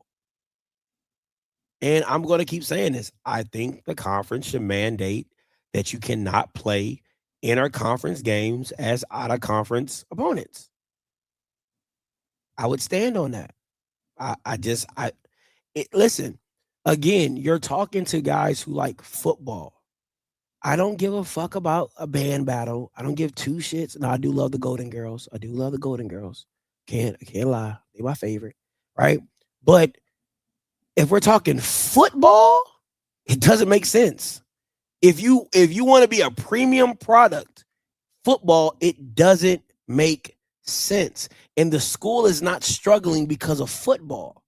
The school is struggling because of inappropriate mismanagement of funds. It's not because the football program ain't winning. It's because of mismanagement of funds. But again, I get both sides of the argument. I get the side of if you come into the SWAC, you pretty much sell out every home game because of what it is. But again, a lot of y'all act like a lot of people are traveling to Tennessee State to like. It's not a lot of teams. Now, maybe Tennessee State fans show up for the game, but there's not a lot of teams really traveling with their team like that, like y'all think they are, right? Like, but again, does it help Tennessee State? Probably does. But I'm still going to say we all know the state owes them money. Everybody knows that. Everybody knows HBCUs are underfunded. That ain't nothing new. But I think for me personally, I think going to the MEAC is a better situation for them because, again, it allows you to still play white schools and have that competition, as well as it gives you the black dollars of playing NCCU and South Carolina State and Delaware State and all those type of teams. I think it'd be great. I think it'd be great for them to go to the MEAC because the MEAC does really well with out-of-conference games. So that's my 2 cents. Because I kind of stumbled upon it because Smash Tickets here. But I don't think it makes sense. I just don't. Unless you drop UAPB or Valley, like one of those schools got to go. Like I'm gonna have to hit you with the Kevin Hart. Somebody's got to go. I'm not taking on 13 schools and I still got to deal with UAPB and Valley. One of them Bama's got to go. All right. And I just be twirling my thumbs. I'd be like, which one of y'all Bamas is leaving first? Which one of y'all Bamas is dropping down to D2? Once they make that decision, then we can move on from there. But at the end of the day, yeah, I'm not keeping all of them. It make no sense. It ain't make no sense. So that's just my little 2 cents. What's up, Rock? Hey, Scotty, I had to call back because I saw some things in the chat that don't make sense, man. First off, they talking about Tennessee State can elevate the SWAC. Stop it. The SWAC already got 12 black schools. How can Tennessee State, one black school, elevate the SWAC? Yeah. It'll be, as a matter of fact, they can play Tennessee State without them being in the SWAC. What are you talking about? Like, if they go to the MEAC, they can schedule Florida A&M, Jackson State, Prairie View. They can still schedule all those schools and play the conference schedule. What do you mean? They don't. It's just another black school in the SWAC, bro. And when y'all talk about money, hold up. And I want to say this because again, if we talking about money, right? How come that money ain't helping Mississippi Valley? How come that money ain't helping some of the other lower resource schools in the UAPB? What? They in the SWAC and they struggling. What are you talking about? It's the y'all. To me, sometimes it gets to be delusional about what you mean. Tennessee State. How much money you think Tennessee State is going to earn over what they earn now by coming to the SWAC? Is it going to be program changing money? I doubt it. Because UAPB and Mississippi Valley, they ain't getting program changing money. They still at the bottom of the barrel and the bottom of FCS schools as far as athletic budgets. What are y'all talking about? Y'all again, I am a HBCU fan. I like HBCU football. I love black people. But ain't nobody in this space for no money. Because if you in this space for money, you in the wrong space. And I'm out. Appreciate it. JB, coming to you. Hey, Scotty, how you doing, sir? What's going on? Nothing much, bro, man. Okay, let me say this about the Tennessee State thing also, because I think this is something that, and we're talking as fans from a cultural perspective. You know, we love the whole, let's do the trash talking, let's have a halftime show, etc. There's some things that some people have not mentioned yet. First of all, no one has mentioned the exit fees it would take to leave the OVC. Because I got into a conversation with some Tennessee State people over this some years back when this conversation first came up years back. I asked them, okay, at the time, the exit, almost like 6 figures, almost 7 figures. I asked them about, are they going to raise money to pay those exit fees? I never got an answer. It was cryptic. That's number one. Number two, with the layout of where the OVC is in terms of geographic footprint, I think you covered Tennessee, Kentucky, Illinois, and they went to other states. The SWAC, on the other hand, covers Texas all the way to Florida. So your travel expenditures are going to increase exponentially. And this is really big for your non-revenue sports. So people just looking at it from a football perspective because they want to have some kind of nostalgia purposes and stuff like that. Are these people even considering, because if Tennessee State is struggling, as people say it is, and they are struggling, how would you justify someone struggling and then you're going to say, hey, we're struggling as is, let's add more expenses to our side just to say we can have a football game? And Scotty, let's be honest about this for a second. We both know this. The people that are going to go to the games for a football game is not going to be worth the difference in terms of how much money you're going to be spending out. It's not. So are people willing to open up their checkbooks to pay for these things that they want? Like Hale State needs to be redone. Are they going to pay for that? You got to pay those OVC exit fees. Are you going to pay for that? Are you going to raise money to cover the difference in travel costs because they're going to go up? Are you going to pay for that? Or is this just about saying, hey, we want to keep it black. We want to go to a halftime show. What is this really about? Because we don't want to have a situation, and I can't believe I'm agreeing with Rocky on this one. We can't have a situation in which everything is just about the culture and you're going broke, putting yourself in the poorhouse because you want to keep it black, as they say. That doesn't help us in the long term.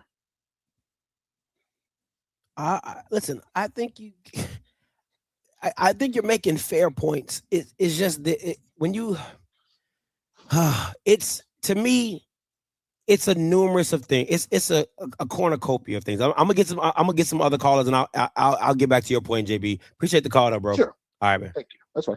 Mm-hmm. Smash, coming to you doing the Coach Green. No, I'm calling it just what Rocky said.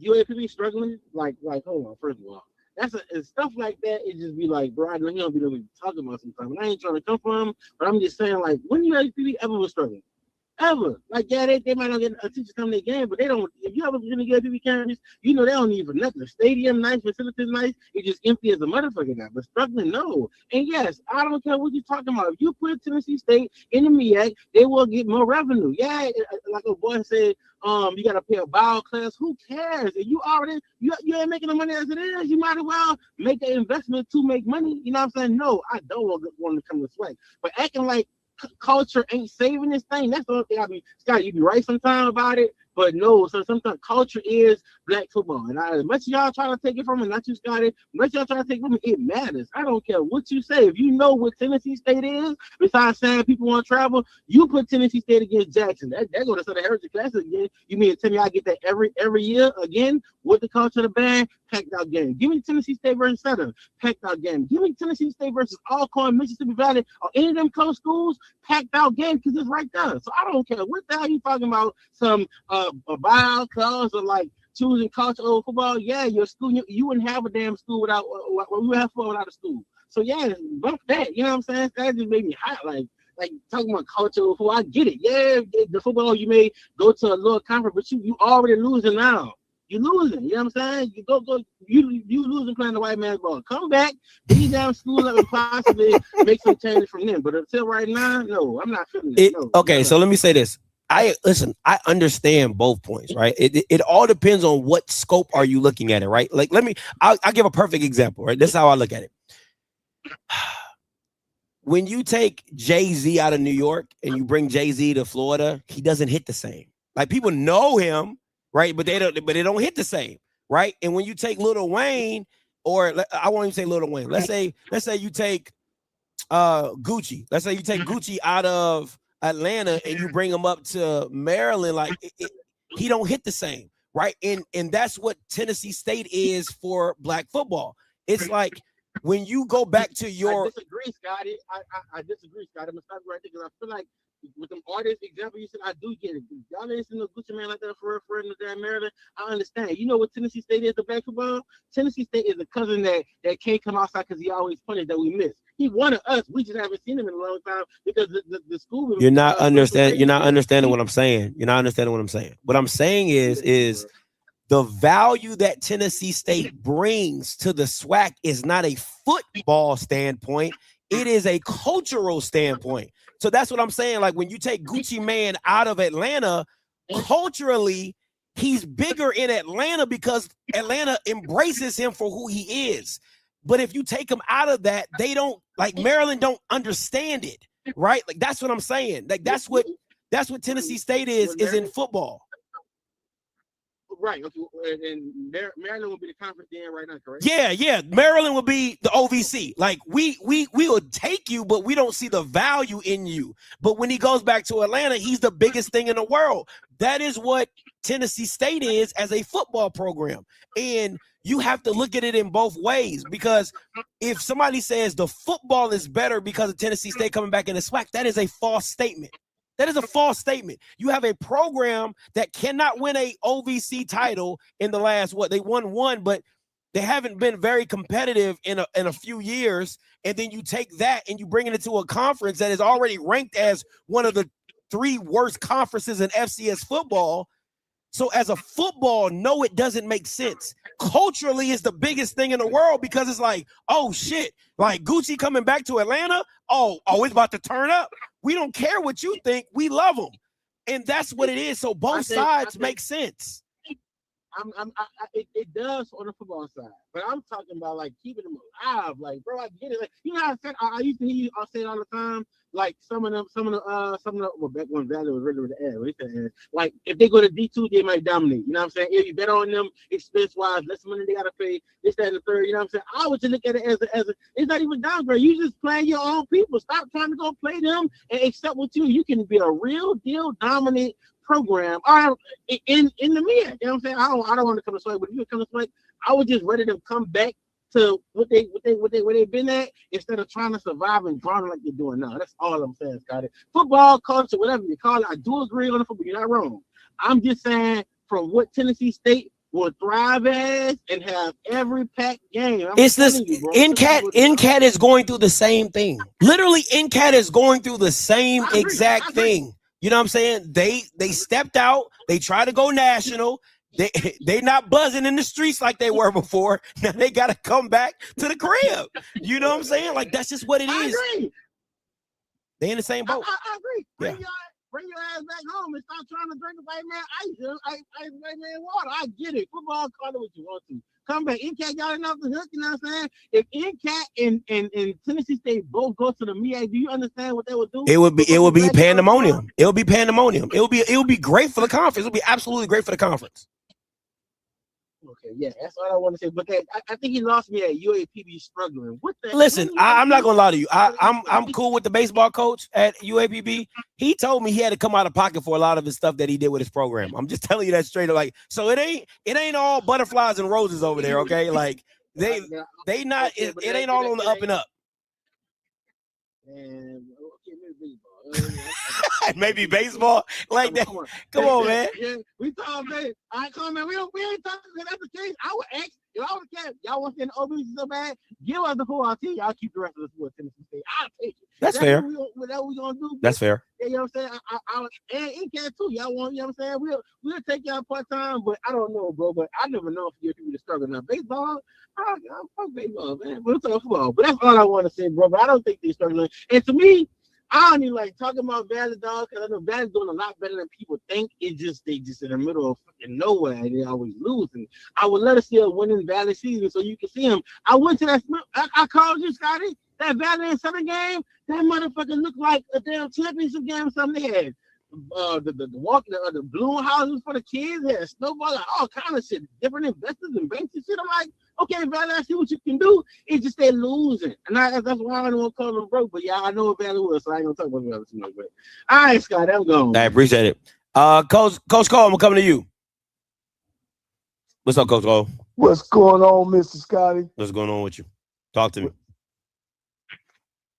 Look, man, let me give you guys a history on Tennessee State. Tennessee State is the Notre Dame of black college football. What am I saying? They used to be an independent school in the 80s. And what happened was they hired an athletic director named Gail Sears. Of course, if you know anything about Chicago Bears, he became the AD and sold Tennessee State, just like they've done North Carolina A&T, just like they've done them other schools that went in and joined those black colleges. Tennessee State, of course, played Grambling every year, Jackson State every year, Florida A&M every year, Texas Southern. When I was a player at Texas Southern, we played Tennessee State. They played all the black schools, and then they would play either some Division 1A school and kick their butt, or some other 1A AA school.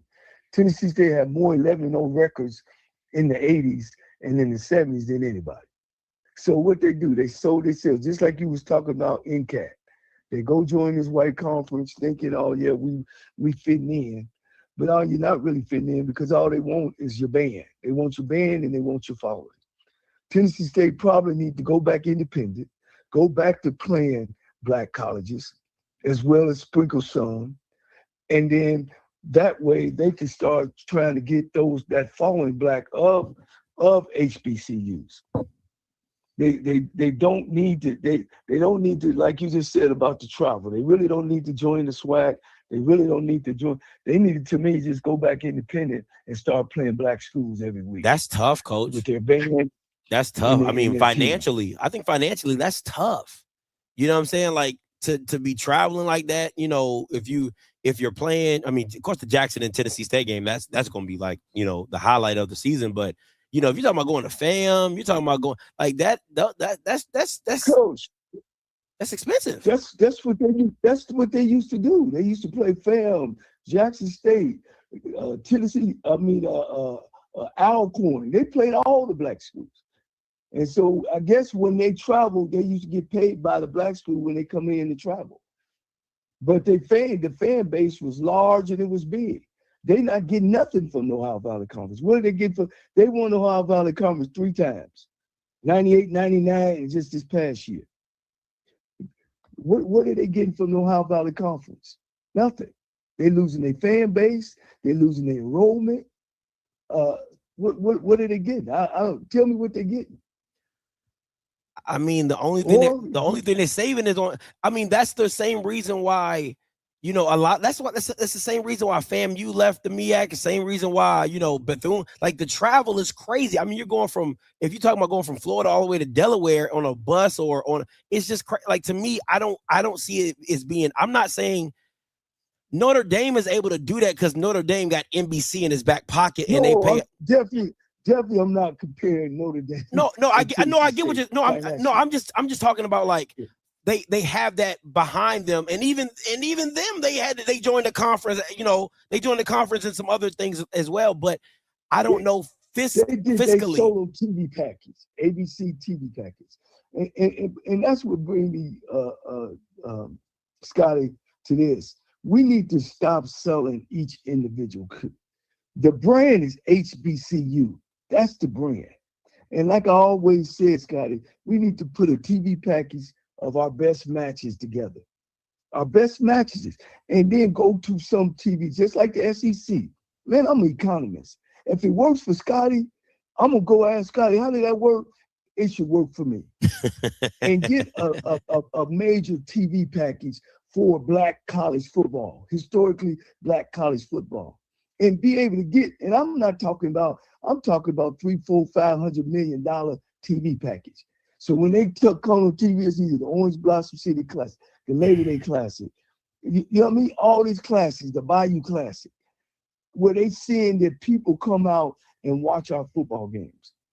And I'm just thinking, if you could do that, then you can fund and help all these schools. Coach Cole. But if we keep on having these individual, it won't grow us. It won't grow the HBCU brand. Won't grow. I think go ahead, Coach. The thing that you have to listen, nobody is going to just give you $300 to $400 million. You got to prove that you're worth. Because again, if I'm willing to give you $300 million, that means I got to at least make about $600 million off of you. You know what I'm saying? Like, because I can't just. That's what I'm saying. So Coach, do you know that Black folks, we buy stuff? I get it. We buy stuff. Hair products, cars, Cadillacs. We're the number one consumer in America. I get it. But when they ain't giving us nothing. But again, Coach, as long as we stay individually, they're gonna give us nickels and dimes. We should be tired of taking nickels and dimes. It's time for us to take some dollars, and we got to go and present a package like every other conference have presented a package. We right below. Correct me if I'm wrong. We're right below the big schools in attendance. There's a whole bunch of Division I colleges is way below us in attendance, right? Ain't it about the numbers? It's about the numbers who watches you. So I think if we can do that and come together, the MEAC and the SWAC can come together and put together a TV package that people can buy, man. I think we could get the money that we need to help out the Valleys and the Alcorns and the Pine Bluffs and be able to put a good product on the football field. Again, Coach, I don't disagree with you at all. You have to prove value. Like that's just the name of the game. The reason that schools are able to, the reason the SEC and Big Ten are able to get billion-dollar deals is they've built value over time. And when you keep taking low-level deals from ESPN where they're only incrementing you 25% or 20%, and you've been with them for 10 years and the highest you can get is barely to $1 million, like you're showing that you don't have value. Like if I give you something over 10 years and it goes, I mean, unless it's a house, right, that goes from 500,000 to 750, you feel like you won. You're like, oh shit, I won. But if you're talking about the landscape of sports and entertainment, and you've only gone from $500,000 to $750, that is not a win in this day and age in the market. I'm agreeing with you. Yeah, I'm just saying. We're just doing the SWAC. We need to do the SWAC, the MEAC to come as a total package. And I got it. I believe I'm with you what you say, but we got to think and be bigger than that, you know. And I just don't think that we do that when it comes to real business. Not saying that we don't have people that's in business place, but I think if we came together and came in one fist And like you say, we got to stop taking this little bitty money here and there and go for the big pot. I just think that we have the backing. I think we have the numbers. I think we've always had the numbers. I just don't think that we think big and we don't work together. Agreed. I just think we'll get more together. 1,000% agree with you. I agree with you. ESPN is stealing from us. 1,000% agree. They're stealing from us. 1,000% agree with you. And I think, and see, for me, I guarantee we average more attendance than most division. I ain't even talking about FCS on our level. We average more fans. You know, when you watch them bowl games, this look at how many people up in the stands. Them bowl games. I'm going to. They reach out and get the big money from these big places and these big. They pay for the whole game. You mean to tell me we can't do that? And we got a super product. Not only is just the football program, shit, we got the band.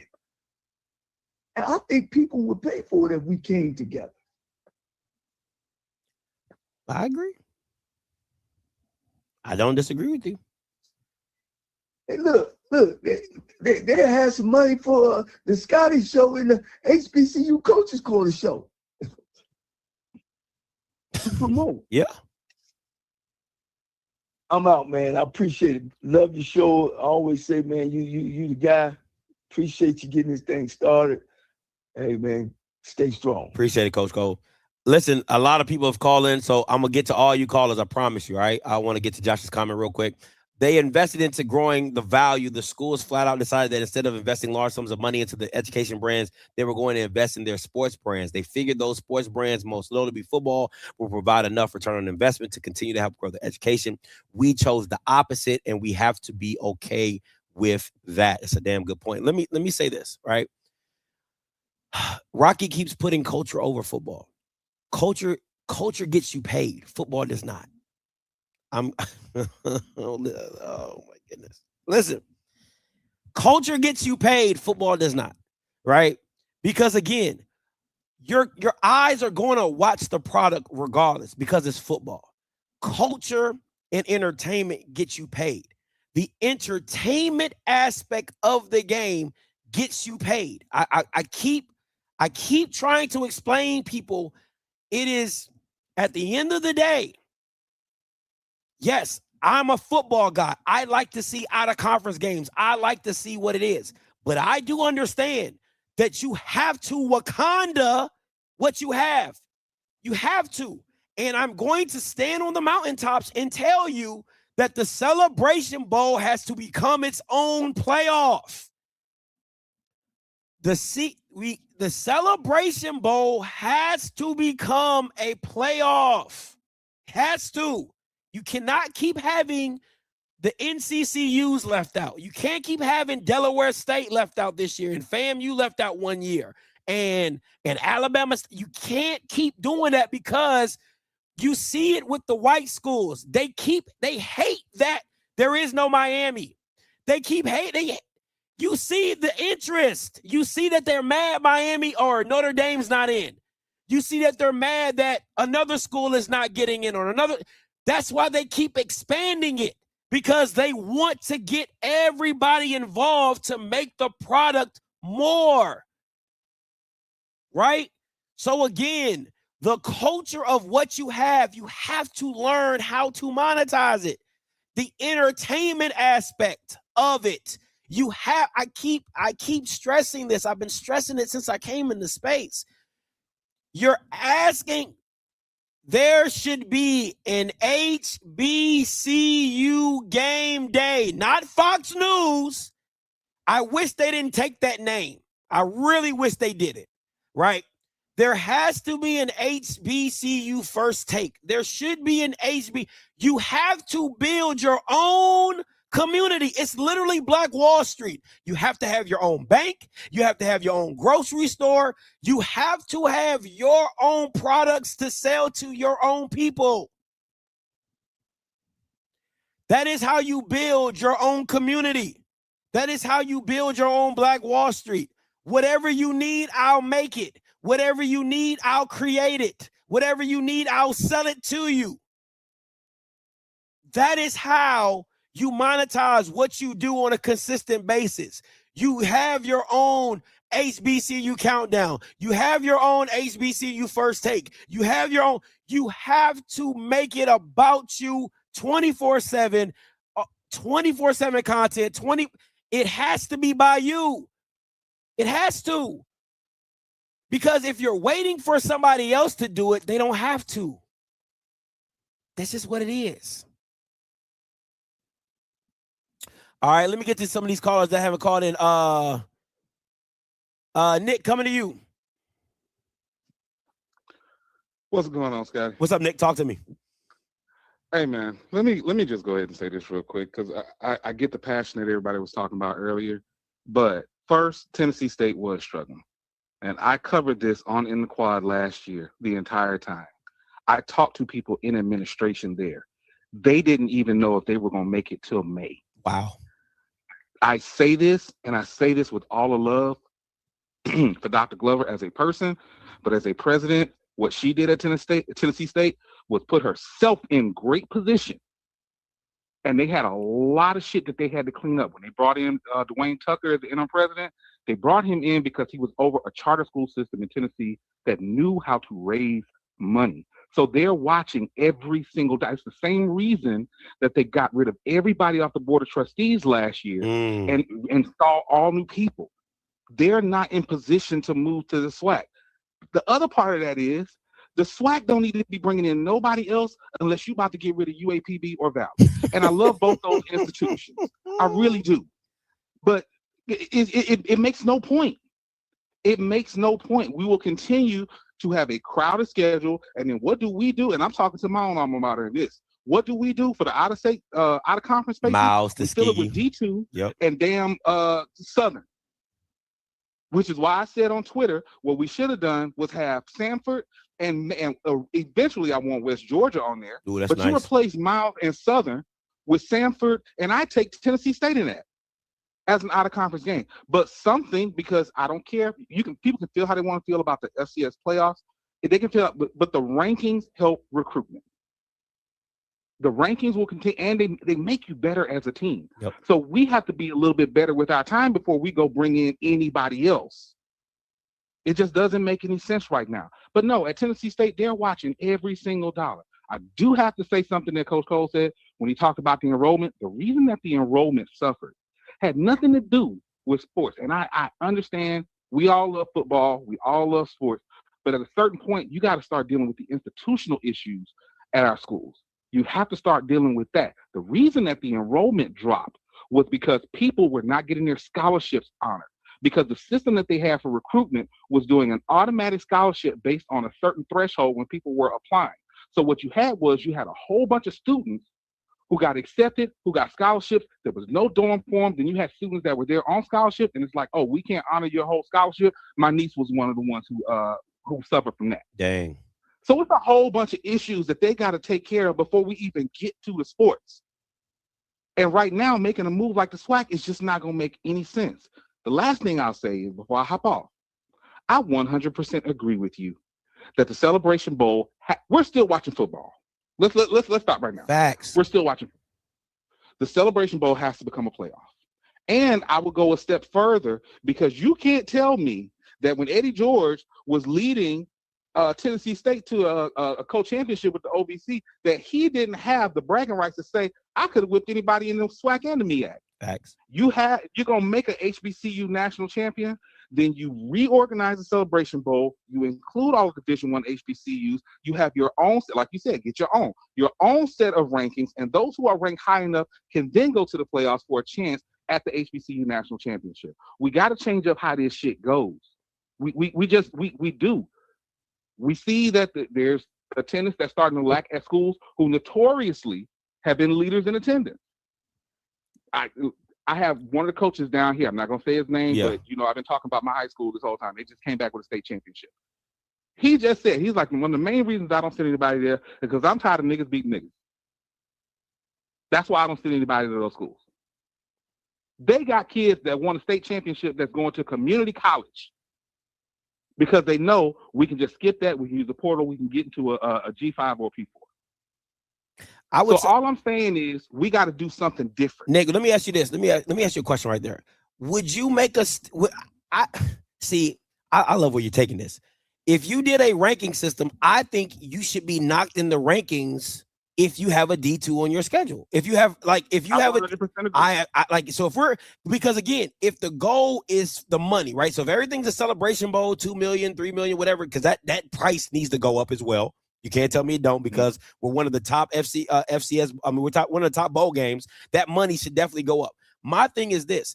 I think you should get into a fortune to where if we have an HBCU ranking, like a national poll, if you have a D2 on your schedule, it should knock your rankings. Like it should hinder you from getting, because again, now it makes you schedule better, because now you're saying, hey, we're not just going to allow you to be, because again, I think that's the thing that this college football playoff is getting into, right? They're saying like, you would rather us just be 11-0 and not have played Texas and not have played Michigan and not play these big games, and just to say we're 11-0, or does who you play matter? Does it matter that, NCCU went out and beat a FAMU? Does it matter that NCCU scheduled the Jackson State game but they lost? Does that matter other than NCCU scheduling Winston-Salem State and an NAIA school, but they're undefeated? You get what I'm saying? Like, how scheduling should matter.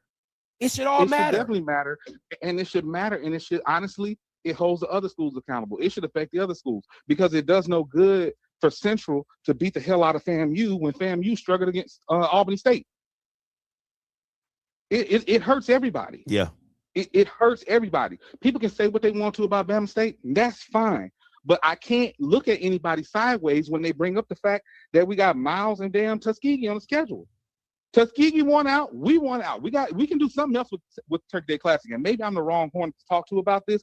I want that game gone. And I've wanted it gone for years. I want Miles gone. Okay, Miles kicked our ass a couple of years ago. That's fine. We have gotten that lick back against Miles twice and against Sam Shade twice. It's time to move on. It doesn't need to be on there. And every time we talk about rankings, every time we talk about, for those who are like, we need to be in the FCS playoffs, you don't have an argument to say, oh, Alabama State deserved to be ranked, when, yeah, we blew out Miles. Yeah, we blew out Tuskegee. You're supposed to. Fucking what? Yeah, you're supposed to. It doesn't matter. And I'm telling you, as someone who lived in Alabama for 10 years, Montgomery being 9 of them, Birmingham being 1, you're not going to see that much of a difference if you switch out Miles for Sanford, because they're still going to go and they're still going to support. You're still talking about Birmingham having one of the strongest ASU alumni chapters. You're still talking about people who will travel to the game. They will travel to see that game. And that's just the truth. But we got to take out all these excuses. See, we're at the point now where we see, okay, we've hit this ceiling and we can't break through it. And we can't break through it because of our same dumbass decisions year by year. And it all goes back to scheduling. It all goes back to how we do these contracts. It all goes back, and I agree with you, culture brings money, but you can walk and chew gum at the same time. You can have culture, but you can also have competition. Good football. Yeah, play good football. I agree. I 1000% agree. And my thing is this. What D2 game is for sure money? You're paying this D2 school to come play you. I'm not understand. I'm not getting. And again, if you want to play, like, schedule UAPB for homecoming. Like, like, come on, man. Like, this is getting old. This is really, really, really getting old at this point in time, because to me, it's like, you can still have all the black conference games you want, and the 3 out of conference games cannot be black games. Like, just go play somebody else. You got 9 other games to play HBCUs. Take the other 3 and go play somebody else and beat somebody else. That's it. But I love that, Nick, what you talked about. Of course, my thing with the playoff system, with the Celebration Bowl, but having a nationally ranked poll, you know what I'm saying? Because you can be, again, like the HBCU stuff we do, and then you have the FCS stuff as well. And then the top teams go to, you know what I'm saying, the Celebration Bowl playoff. I think, because to me, what I'm really hating about what it is right now in the construct of it, you're leaving too many good teams out. And I would love to see rematches of some of these big time games. I would have loved to see, because you can't tell me Andrew wouldn't have came back if Bama State was playing for a national championship. I would have loved to see a rematch. Scotty, you know this. Andrew was trying to come back at the end of the PB game. He was. Yeah. He was trying to come back in that game. And as it went on, it made no sense for him to play in the other games unless Jackson State lost. If Jackson State would have lost again and we're right back in contention, he would have been back. It was not a season-ending injury. It wasn't. But some things make sense and other things don't. And that was just one of those things that didn't. And yes, you want to see those rematches. You want to see those close games. It's at least 3 years I can think of where I wanted to see Jackson State and FAMU again. Oh, for the man. SWAC championship. Because they were that damn good, especially that year where it was 7-6. Bruh, come on. Yeah, agreed. Man, Nick, I appreciate the talk, man. Appreciate the call as always. For sure, bro. All right, bro. Listen, Josh says it's because it's an uncomfortable phone call. Some of the ADs don't want to bridge that phone call because of the other FCS schools won't care about attendance. We're more likely than going to have to play on the road first. And like these thank you. And again, it's dumb. If you want it, it's like having a rivalry with a little brother. Like, it's like, yes, if you beat me, congratulations. If you beat me, congratulations.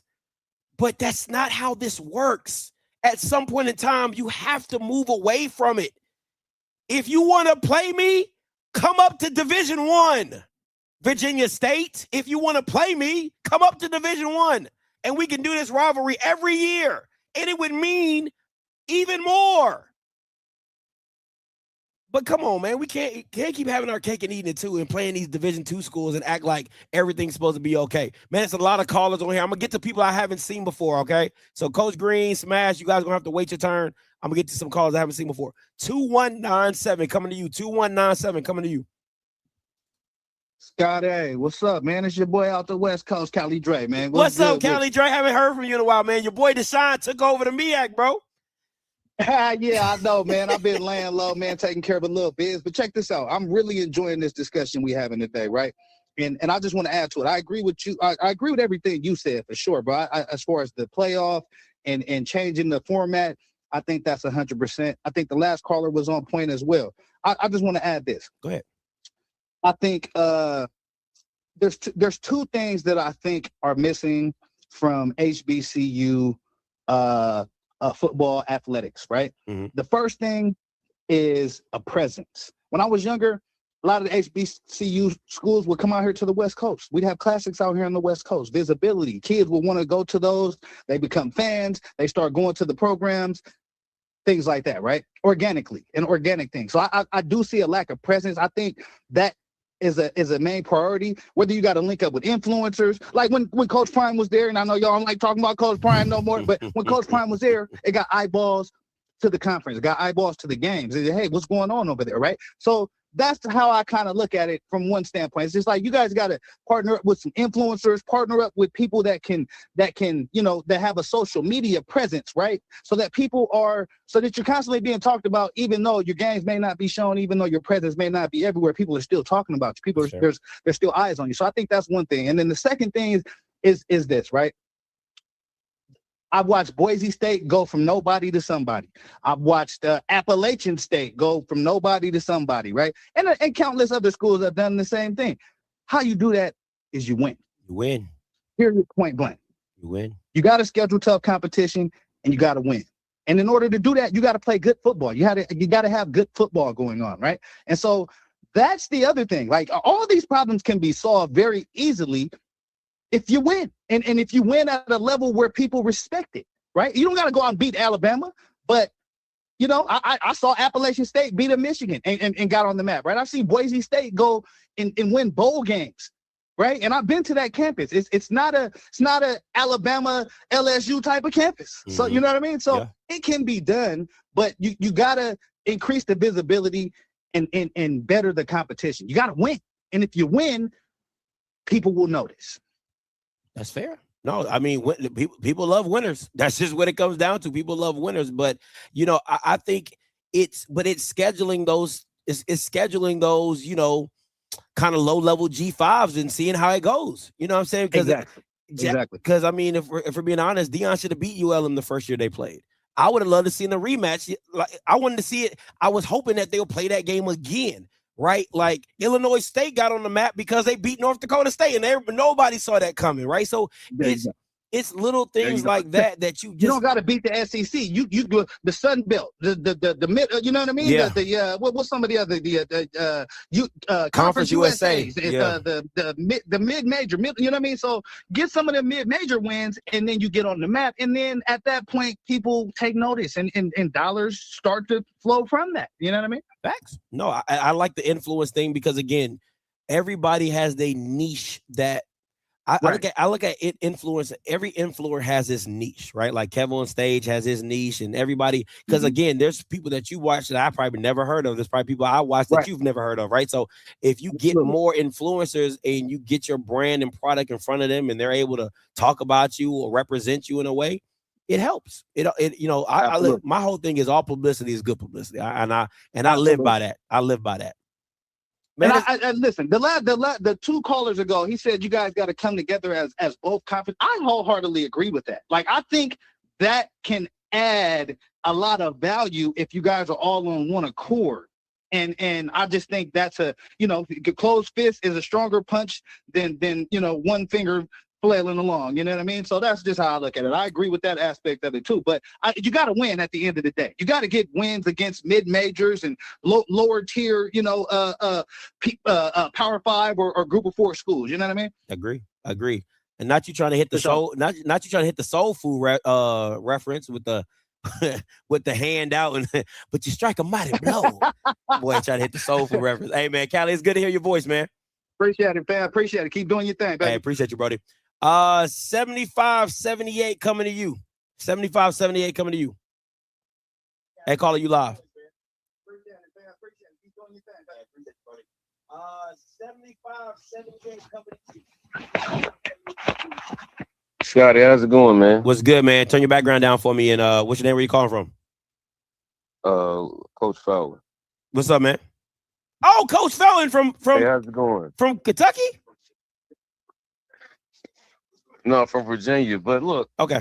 But my point is, what I think needs to happen with these schools is, we no. But look, what I'm saying is that we need to have an opportunity to turn your background down. Turn your background down. Whatever you're watching me on, just turn that down. Just talk to me. Yeah. I do it right now. Hold on, gotta mute it. Go ahead. We need to think about having ideas, right? And what I mean is take a close look at all of the schools that have the financial means to be competitive in one big conference, from the SWAC to the MEAC, right? Okay. And what you will have then, you will force these other schools to step their game up financially to compete. We spend a lot of time holding the needy schools' hands. We need to continue to move forward as a group. Facts. If there's only 10 schools that can take that step, that's what it should be. Now you have more visibility and you have more marketability because you have a higher level of competition. Your Saturday product looks a lot better from the stands, from the bands to the product on the field. Also, I believe that we need to look at, I understand the value of playing one D2 game because of the attendance and the tradition for the community in the local area. So if you take Norfolk State, Virginia State, Petersburg, Richmond, Henrico, DC, it's a lot of people in that area that went to both schools. So there's a community impact for the youth. That's the value in that. Also, you got to look at what is the final product? What is the game day experience like for someone that's going to HBCU game the first time, right? The appearance of the bands. How does the stadiums look?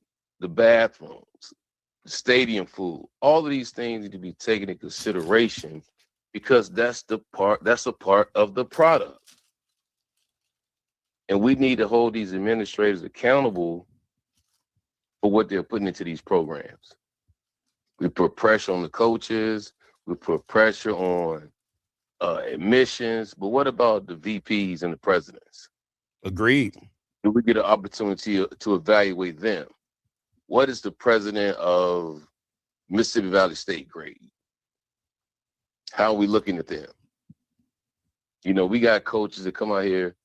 I mean, some of them getting paid, some of them paychecks bounce, all kind of crazy things happen in the HBCU world. But they're dedicated and focused on providing a product of quality. But then you got administrators that may make $400,000, $500,000 a year.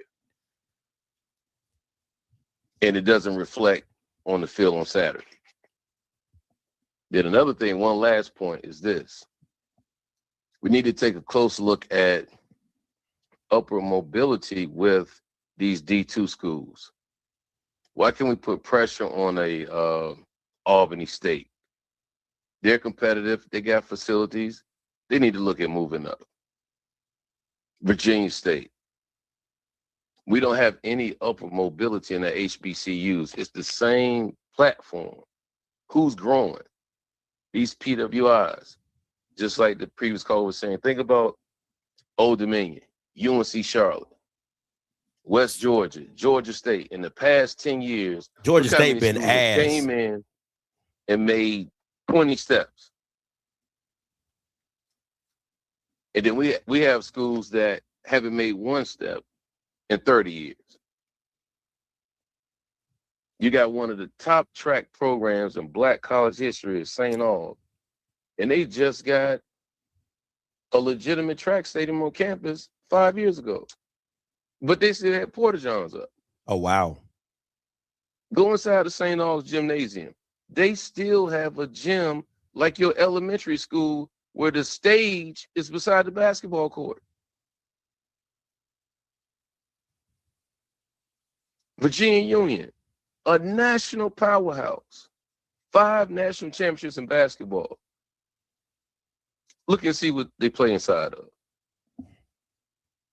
But then find out how much their president make a year.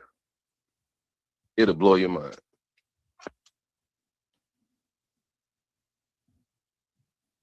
Be like That's that. all I got to say, Scotty. Man, I appreciate the call. Appreciate you, Coach. You got my number. Hit me back, man. All right. All right.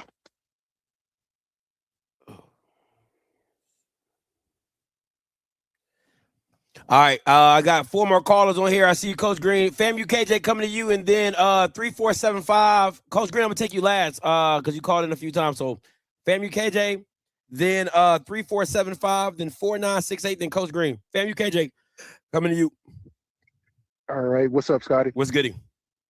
All right, Merry Christmas to you, bro. Merry Christmas. Hey, I was listening to your comment a little bit about the playoff system for the Celebration Bowl. And how many games are you saying that you want to include for that playoff system? It should be either 4 teams or 6 teams. I would start off with 4 teams. So essentially it'll be 2 games. Yeah, so 2 games. It'll so and then the Celebration Bowl. Okay. Oh, 2 games, then the Celebration Bowl. Yeah, so 4 teams play. Okay. Yeah, and then you have the Celebration Bowl. Mm-hmm.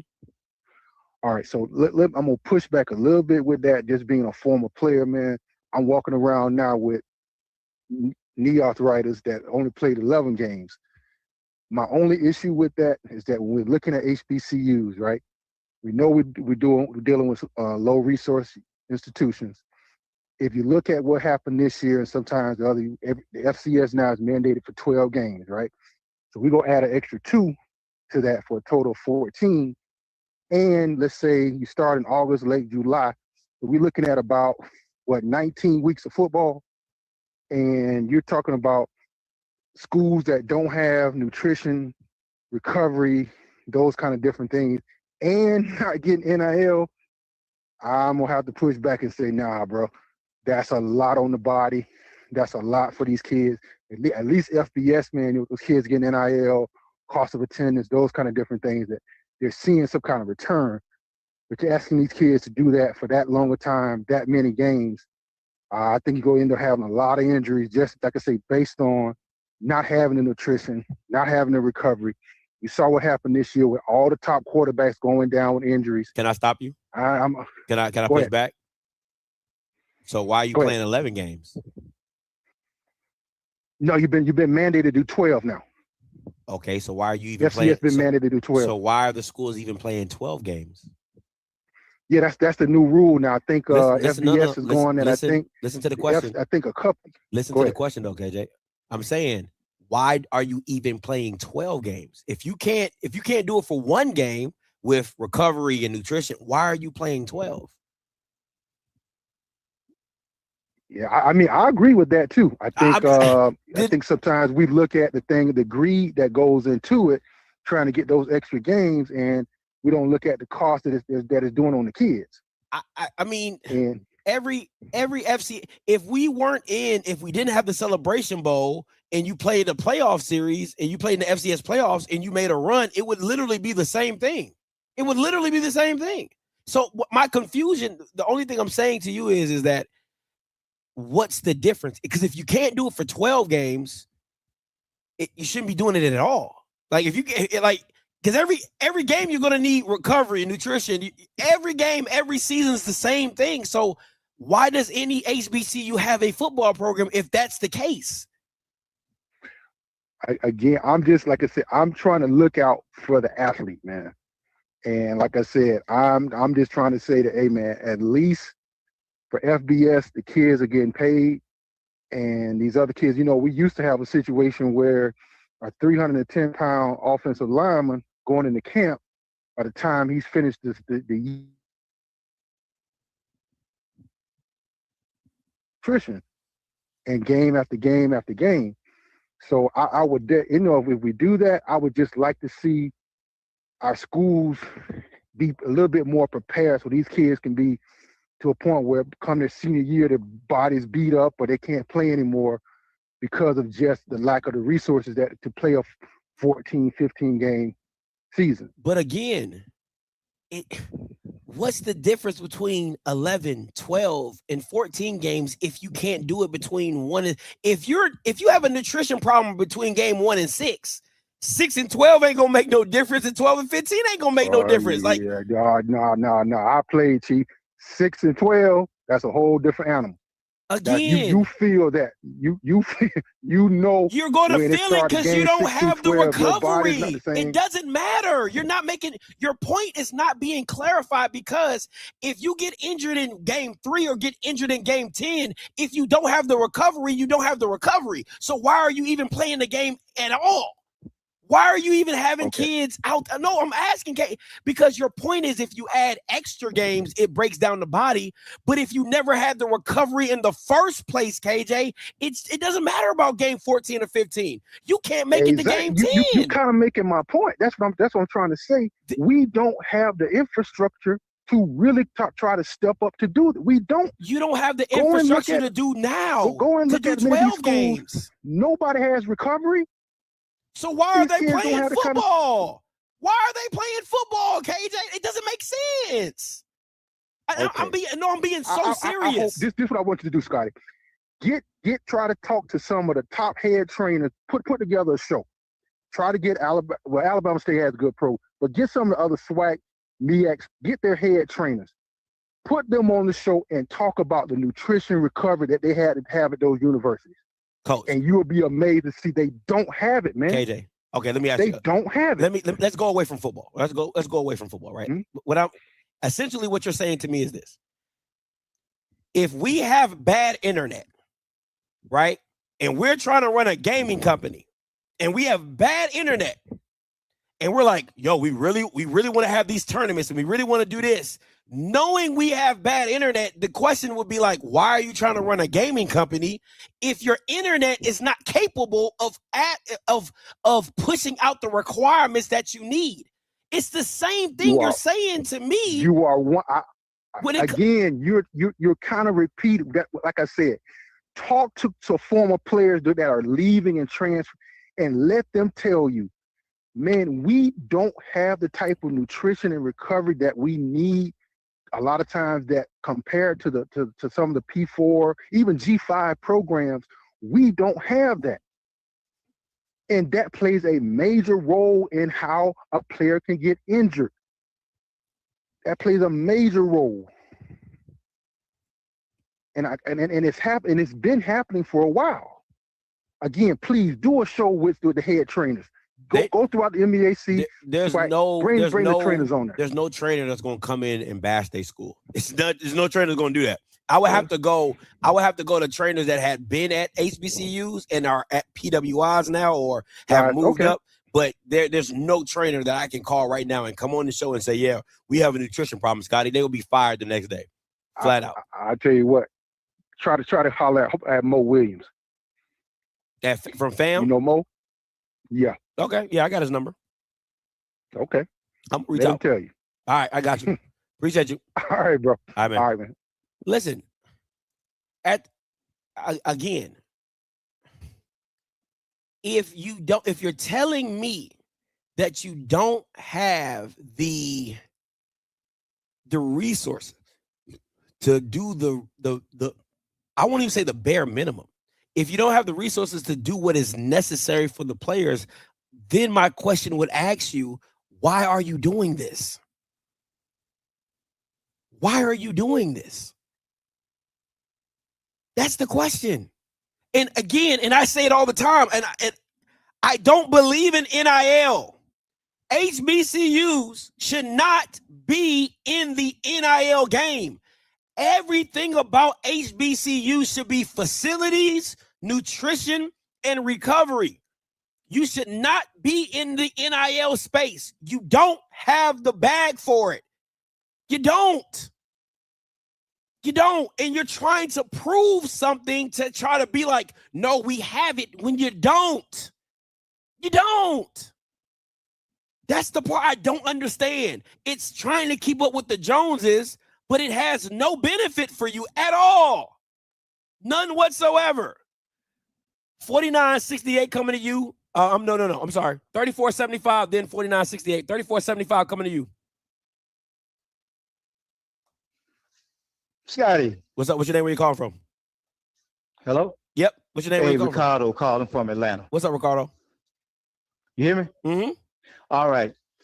Here. Oh, this is what I want to say. You got 21 Division I HBCUs. Got you. Correct? Yes, sir. Okay. The SWAC already has 12. Yep. So we don't need any more.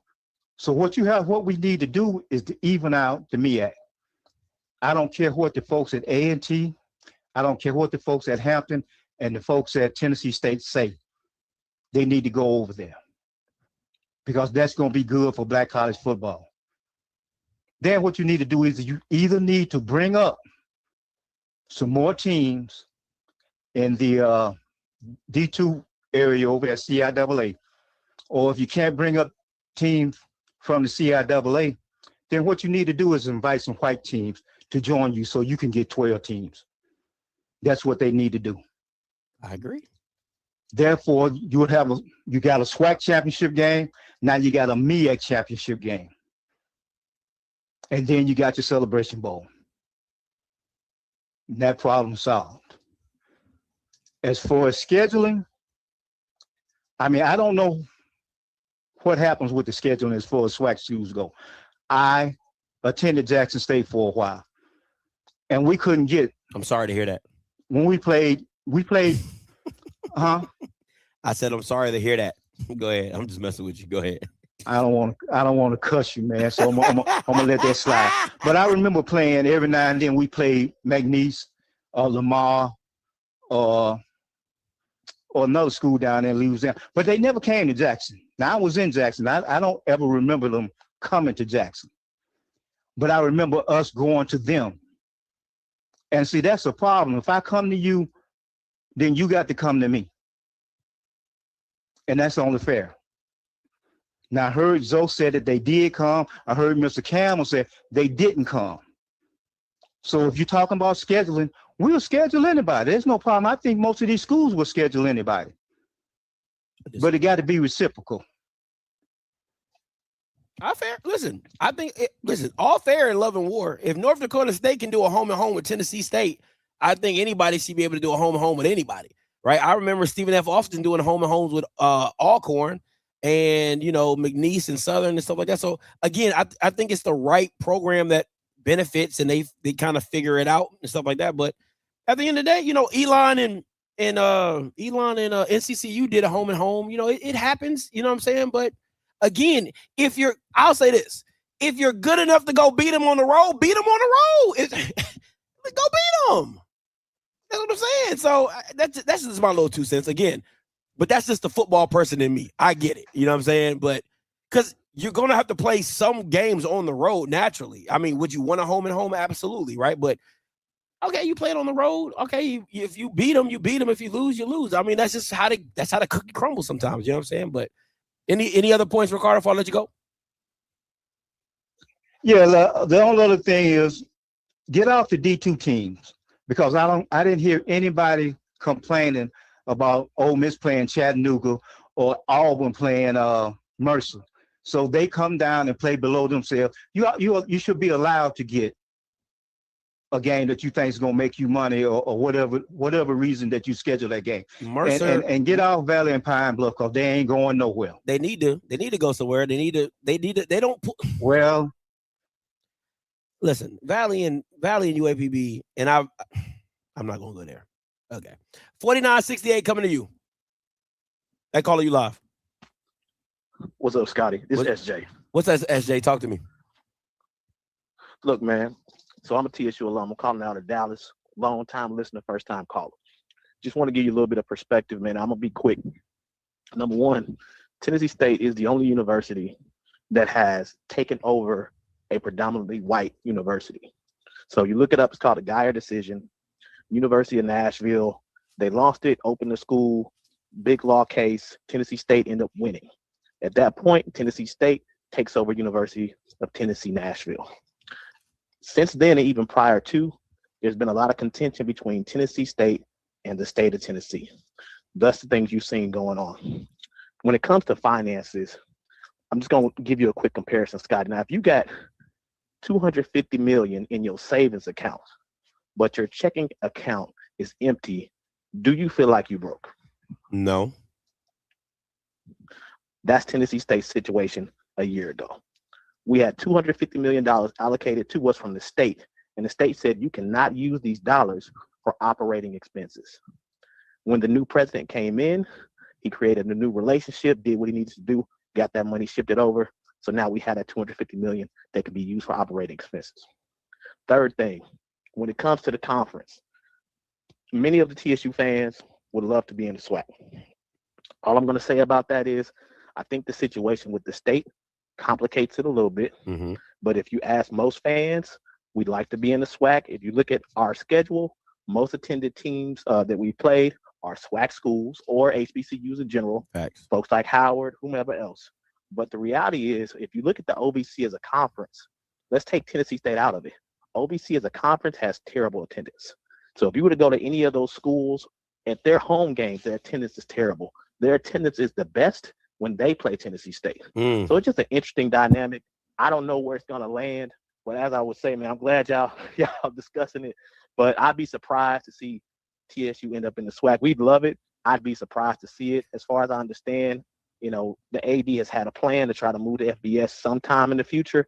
I don't think that plan has changed yet. But again, as a fan, you know, from a camaraderie perspective, the pageantry perspective, you know, let me ask you this: nobody would debate that. Let me ask you this: how does the state of Tennessee stop you guys from moving conferences? How does that work? I don't think they could stop it, but it's more political and optics, right? So I think that you have to have the right person in the seat who has built the right relationship to be able to make the move. Unfortunately, Dr. Glover, you know, that relationship soured, and honestly, she had a great relationship with the state at first. I don't know what happened. It soured, and things went the way they went. Now, Nick, who was on earlier, spoke a little bit about the excessive scholarships, et cetera. What happened with that is during pandemic, federal government gave pandemic funds to schools. Dr. Glover, who was the president at the time, used those funds to extend additional scholarships to students, to freshmen. What happened was that was a one-time hit. So 2 years later, that money ran out. We were short, and we couldn't use that extra $250 in the operating budget. Thus, you have the issues you ran into. So, you know, again, I'm not exactly sure what I just think it's a lot more politics in a move for TSU than it would be for your normal school, because we are so beholden by the state relationship. Yikes. Whew, man, them red states don't be playing, boy. I tell you, boy, they they do y'all dirty. Man, SJ, appreciate the call, bro. All right, thank you. All right, man. Coach Green, appreciate you for holding on, man. You live. What's up? All right. The Tennessee State thing. This your boy Coach Cole kind of took it off my answer though. When he said it, I was like, that's a great idea. If Tennessee State was to go independent, it would make a lot of sense. And with as far as like they could negotiate their own media deal now, with say HBCU Go and stuff like that, and I feel like that'd be good. But I also heard this from BJ. I might be wrong. I might have heard it wrong, but I think this is what I heard from BJ Jones. The alumni have been waiting for Tennessee State to move to a black conference for the simple fact of they was basically boycotting until they move. And if they make that move, they will start coming to games again. That's one of the things I heard right there. My question is let me ask you this, Coach Green. What do you think an independent HBCU school like Tennessee State could garner when it comes to a media deal? I don't know. I really don't know on that. But I was going off what Coach Cole said. But I think it'd be better to go join one of the conferences because they'll be tough money-wise to be independent. They'll be asking a lot. I agree. I think you should do the Notre Dame way of just, if that's the route you want to go, you just be independent on football, and then all your other sports like basketball, whatever, you can put it into whatever conference you want, put it in the MEAC, put it in the CAA, whatever, and just be a football independent, right? But it's again, that's a lot of money. That's just it's a lot of money. Or, you know, the other thing Notre Dame did, they did like a partnership with the ACC. They didn't necessarily join the ACC, but they did a partnership. That's what I'm saying. Like they have a partnership with the ACC to where they cover they're all their other sports. They have to play so many conference games, so many ACC teams, and then the basketball teams do the same thing and all that. That's what I'm saying. Like Tennessee State can do the same deal that Notre Dame did, but understand this is the part that I love Coach Cole for calling in, but this is the part about Notre Dame gets 15, 20, I think they get 20, 25 million off of NBC every year. You know what I'm saying? Like that's a different type of money, right? So again, if Tennessee State was getting $15, $20 million media deal, I'm like, shit, do whatever the hell you want to do. You know what I'm saying? Like, y'all, play Alabama in California for all I care, right? But that's not the case. And I don't know independently what Tennessee State could garner by themselves, but go ahead. Yeah, but because I was like thinking like, if they be independent but have that partnership with the say MEAC, and be able to play in the MEAC championship game. Fair.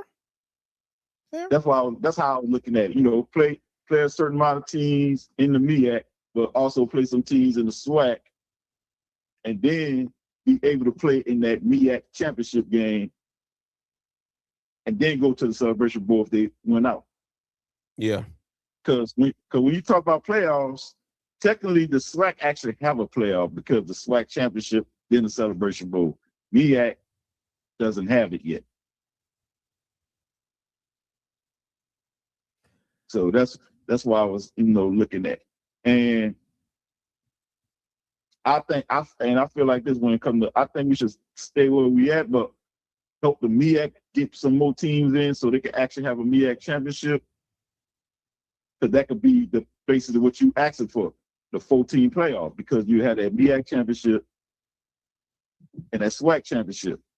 And if both teams have enough teams in their conference, like the SWAC does already, whoever don't make the championship game, they could probably play in the FCS playoffs if they got the good enough record. And as far as out of conference, talking about the SWAC, how they play, and too many D2s, or sometimes MEAC does that. I get that, but I don't say do away with all of them. Maybe cut it down to maybe one.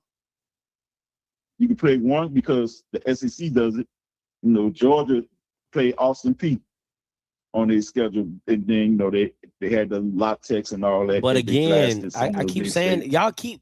It's funny to me when I bring up SEC stuff. People are like, "Well, Scotty, that don't contain to us." But then when y'all bring up SEC shit, then y'all be like, "Oh, Scotty, we can." No, the reason they're allowed to do it is because SEC football is valued at such a high level that's just like they look at those games as scrimmage games. I understand that, but this is where I was getting at because I like where the trajectory, like PV is on the right track as far as becoming better. But we have a good Grambling team, a good Southern, a good Alcorn, you know, Alabama State, A&M, FAMU, all them. If they all are competitive, that make the conference stronger. But and then when it comes to scheduling, this the part I want you to also understand when it comes to scheduling, because I actually experienced this part when it comes to scheduling. All right, these schools say, yeah, they're gonna say you come to us, no problem. I got no issue, and we would always come back with the question is, as long as we have a return game. And the biggest problem when it comes to scheduling is, as soon as you kick one of their tail, they be like, oh, nah, we can't play next year. That's one of the biggest problems, because we won't mind going on the road, but we need that return. I'm asking from an ignorant standpoint. I don't want this question to come off like I'm being. What's if you schedule a away game and you beat them and they don't return the trip home? Can't you just find a team that come home too? Nah, sometimes they don't want to. I'll put it like this: when they know you are good and you got that whip, they ain't gonna answer that call. They're not gonna answer that call. I experienced it being an HBCU coach. I watched it as an assistant coach happen to a head coach. And a lot of coaches talked about this. You know, a lot of coaches that I know, they talked about this. They say when you beat them, they don't want to come. And I saw it happen on my watch. You beat them, they ain't gonna want to come. That's one of the issues right there. Soon you get good enough and you start slapping them around, they be like, nah, we can't play you. Now you got to sit there and try to find another school, and that's gonna lead you to, hey, I had to pick up an extra D2 school. It's out there. It's like that, man, for real. Because I saw it happen with my own eyes. Soon you start slapping them around, they ain't gonna like that. But don't you have to sign a contract when you do home and homes? Sometimes they ain't gonna want to do what contract say home and home. They either say, hey, play me and we'll return. This is one time, but we're gonna do a return with you. And you be like, okay, we'll take this. We go ahead and take this road trip. They're gonna return it. But let you beat them bad by 20. All of a sudden you get this call, you call them, well, my AD said we got to play this school such and such, sitting there tell you some type of lie, like, nah, we can't play. But some coaches are very honest with you. They be like, nah, we can't play, man, because, hey, my job on the line. You beat me again, they might fire me. That's tough. Well, I mean, that's just the nature of the business. I mean, at the end of the day, like, I'm sorry. Because again, I just don't see the point of playing D2s. I really don't. I don't. I get what you're saying, yeah. But I don't mind. What's wrong? Is one okay? I just don't see the point of it. And the rest don't be FCS. Again, Coach Green, I don't see the point of it. I just don't. I really. If hold on, stop. Because Bethune-Cookman, he should have been fired after losing to Clark Atlanta. And that's the situation. That's the situation, right? Like, it's no benefit to you at all. Right. It's no benefit to you because now you just elevated Teddy Keaton's profile because he beat a Division I school, and Little Bill should have been fired. right? So there's no benefit to. I get the Virginia State and Hampton or Norfolk or whatever. I get that, but again, there is no benefit to you at all. You might as well put another G5,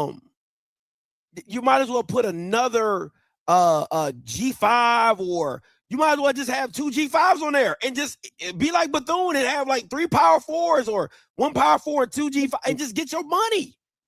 Even if the game is a big revenue game, say like a Norfolk State versus Virginia State. Again, I don't see the point. I really don't. Like, again, I see the rivalry bringing in a lot of money. I just don't. I can bring the same amount of money playing a G5, literally, and that's net. It ain't even no expenses. It's just net. Just net. And if I beat the G5, then my profile gets elevated. If they beat me, they supposed to beat me. So if I play them well, now my team look like we all world. You know what I'm saying? Like, it's again, I just don't see the value in again, I understand the rivalries, I understand the pageantry, like the Miles and Alabama, the Tuskegee jank. Tuskegee needs to bring their ass to D1. That's what they need to do. Like, and make that a rivalry game every year. I don't give a damn. Like, but it just don't make sense to me. It just don't. But you also know if you play a group of 5 team, you beat them, you know they ain't gonna try to return it. You know they ain't gonna want to play you no more. Okay, I found another group of 5 team. I'm just saying, you know, just like North Dakota State. A lot of teams don't play them. A lot of G5 teams don't play. I know they don't, because they don't want to lose. I get it. I listen. They almost beat Colorado with Shador and Travis. Like, I get it. I'm not saying that it's a problem. I'm just saying at the end of the day, like, it's the nature of the sports. It's the nature of sports. Like, you either got to figure it out, but again, all you're doing is paying a school to come, and you're trying to get your money back for what they bring. So I mean, again, I just don't see the value of it. HBCUs see the value of it. I just don't see the value. Again, UAPB is your D2. Valley is your D2. Bethune-Cookman is your D2. Like, I mean, not this year, but a few years. Like, they're your D2. Like, Southern this year was your D2. Like, those are your D2 programs. Hey, bro, don't be cursing me out like that, bro. I'm just saying. They were your D2s this year. Do that, dude. They were your D2s. You had to bring that up. They were your D2s this year. So play the D2s. Hey, bro, we ain't talking about Southern right now. Schedule Norfolk as an out-of-conference game. That's a Division II opponent. Like, I mean, at this point, that's what they are. Like, again, schedule NCAT. They are D2 opponent at this point. Like, there's a lot of opponents out there that you can go get that are not technically Division II and still count as an FCS win, but they play like Division II programs. That's all I'm saying. And then you also got to look at this part. All right, say you all right. Every part of your schedule is done. Then you got your homecoming part that you got to schedule somebody for. Schedule a SWAC opponent. You want to make the most money? Schedule a SWAC opponent. I'm about to say this part. What if a SWAC opponent don't want to be a part of that homecoming? If it's a conference game, they can't say no. It's a conference game. If it's a conference game, they can't say no. I'm talking about the conference schedule already set, but you still got this one open date, and that's homecoming. Conference schedule Man, I don't care. Just schedule an opponent, man. Like, stop scheduling NAIA schools. Like, come on, man. Like, I'm sick of it. I'm sick of it. I am. Schedule Texas Southern. Schedule anybody. I think SWAC schools should be scheduling SWAC. 0 D2s, not one. I don't see the point of it. I don't see the point of Tuskegee. Like, again, when Tuskegee was powerful and they were beating Alabama State, it was no benefit to Alabama State. It was a benefit to Tuskegee. Alabama State was just getting their ass whooped and getting embarrassed. Yeah, but it was a moneymaker too, because of the fan turnout. Tell Tuskegee to bring their ass to D1 and we can have all the turnout we want. Like, come on, man. Like, at some point in time, it's like, I can't keep doing this. Maybe like every 3 years, make it special. You know what I'm saying? Like when A&M and Tuskegee played, like for homecoming or something like that, they hadn't played in like 8 to 10 years or something crazy like that. Like if you want to do a one-time thing like that every 5 or 6 years, okay, cool. But every year Skeegee's on the, come on, man. All right. I'm gonna ask this then. You got a tough non-conference schedule, and you got that one open date. It's still not okay. I don't see the benefit of scheduling a division. You're not going to get me to change my mind, Coach Green. I don't see the benefit because, again, it is a lose-lose situation for you. It's a lose-lose. Like, if you beat them, you were supposed to. If you lose, it's bad luck. You're right. You're right. It is a bad look. You lose to them now. It's a bad look. And Black Pilot made a great point. There's other FCS programs that don't schedule D2s at all. A lot of FCS programs don't schedule D2s at all. So, but I gotta let you go, Coach Green. People been waiting. Gotta let you go. You had plenty of time. 4400 coming to you. Hey, what's going on, Scotty? This is DeGratier here. What's up, Mr. DeGratier? How you doing? Pretty good. Hey, the last caller actually talked about the point that I was calling in about. Sitting here listening to the show, and you talked about ranking for Celebration Bowl. And, I know the SWAC has a championship, and then, he talked about the theoretical MEAC championship. I just kind of wanted you to dive deeper into what you were thinking when you talk about a playoff system for the Celebration Bowl. So I'll use this year, right? So this year's playoff system would have went South Carolina State would have been the number 1 team. The number 2 team would have been Prairie View because they won the SWAC championship. The number 3 team would have been between Jack State or Delaware State, depending on their record, the schedule of strength and all that. And then number 4 would have been Delaware State. So now you would have had I would have done it probably like Delaware State at number 3 and Jackson State at number 4. So you have the 1 and 4 matchup against the 2 and 3 matchup. And then you will have them play, and whoever wins that game, they go to the Celebration Bowl. That's how the playoff system would work. Now, me personally, I like 6 games. I mean, I like 6 teams, right? So my top 6 would have been, it would have been, so the 2 teams that would have got a bye was the championship winners, right? The MEAC championship winner would have got a bye, and Prairie View would have got a bye. So they good. So then the 2 teams underneath, so Jackson State would have played Delaware State, and Alabama State would have played NCCU, something like that. And then they would have played, and then whoever wins out of those games, then they go see the championship winners, and then whoever wins out of those championship winners, they go to the Celebration Bowl. That's my perfect playoff scenario. A 16 playoff to where the championship winners get byes. So so it'll be a truly based off the ranking. Would that be across? So like a Jackson State SWAC would play a Delaware State MEAC? I would like to keep it like that, but if you're going strictly off, no. What I would do is I would do a playoff. I would do a Celebration Bowl committee because you're trying to get the best matchup, right? So to me, yeah, we have the rankings, but at the same time, rankings and matchups don't always mix. So I would have a Celebration Bowl committee, and based off the 6 teams that are in the pool, maybe a 7th or 8th team, maybe I bump up, I bump up that 7th team to make it into the playoffs because, they beat this one team and lost to this team. And, you just have those type of discussions to make the playoff the best version of itself. Other than that, the first 2 teams that win their championships, they're automatically in. It's the next 4 teams that you got to figure out where you go from there. So for the season, there's one extra game in the season no one mentions. And the Celebration Bowl is part of a package. And the other half of it is the MEAC SWAC Challenge. Is there anything you could do, move that, or work with that somehow?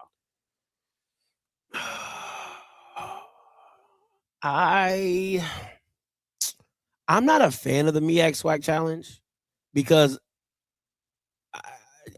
it's not enough teams in the MEAC. Like you know what I'm saying? Like it just, me personally, I don't like the MEAC SWAC challenge. I just don't. I'm not a fan of it. So if there's an extra game for you right there. Yeah, that's what I'm saying. I would if you take that game away and move it to the back end of the season and add it as a playoff game, I think that'd be dope. You know what I'm saying? And give it a different name. But I'm just not a big fan of the MEAC SWAC challenge, if I'm being honest. It's just one team got 5 teams, another team. It was cool when you know, MEAC had a lot of teams and the SWAC had a lot of teams, and then you kind of get a serious rotation. But nah, I'm good. I'm good on that. I'm good on the MEAC SWAC challenge. Good stuff. Hey, I just want to throw this out there. A band YouTuber, Stephen Holiday, did a fictional super conference. I know it's about return on investment money. We don't have enough money to put all these teams into one conference, but it was an interesting thought process, and there was a lot of people that commented and had some interesting input on a super conference. So it's for a band video, but they did talk about making a north, south, east, west super HBCU conference. So, but I'll leave it there. People can go see that on the other YouTube channel. Rewind the video, find the channel. But thanks, Scotty, all that you're doing. Love the channel. Everybody hit the like button. I appreciate it, bro. Appreciate it, Mr. Gautier. Merry Christmas, happy holidays. Merry Christmas to you as well. All right, let me because I still gotta get to the fall of Jackson State, but I want to do this because I'm sick and tired. Listen, bro, this is the shit I'm talking about. This is the stuff that kills me when it comes to HBCUs and stuff. Oh, what about the Bayou Classic? At some point in time, you're going to have to do something that just does not just benefit yourself. Okay. Now, I'm not saying move the Bayou Classic. I'm not saying that at all. But what I am saying is at some point in time, you have to do something that's going to benefit everybody and not just your freaking self. All right. Now, the Bayou Classic is when? The weekend of Thanksgiving, right? So that Saturday, the 29th, if I'm not mistaken. Is this 2025? This is 2025, right? And then you have the SWAC championship, which is on December 6th, right? That's the SWAC championship. Now, the thing that you have to do is this. You either have to play the first playoff game is on the 20th, right? The first playoff game will have to be on the 20th, the weekend of the 20th. Because remember, I want to be very clear about this. Remember, it's both teams are going to be playing on the same day. So that game, those 2 games for the 4 teams, they're playing that on the same Saturday. One plays in the midday, one plays in the night. All right. So I don't need a lot of weeks, but you got to give teams a break to get some type of, energy. You got to give them a break. Right. So December 20th will be the first playoff game. And then we wouldn't play the next playoff game. The Celebration Bowl will be in January. The Celebration Bowl will probably be like January, the second week of January. You know what I'm saying? Or you can do it on Martin Luther King weekend. Let me see 2026. All right, let me go 2026. 2026 calendar year.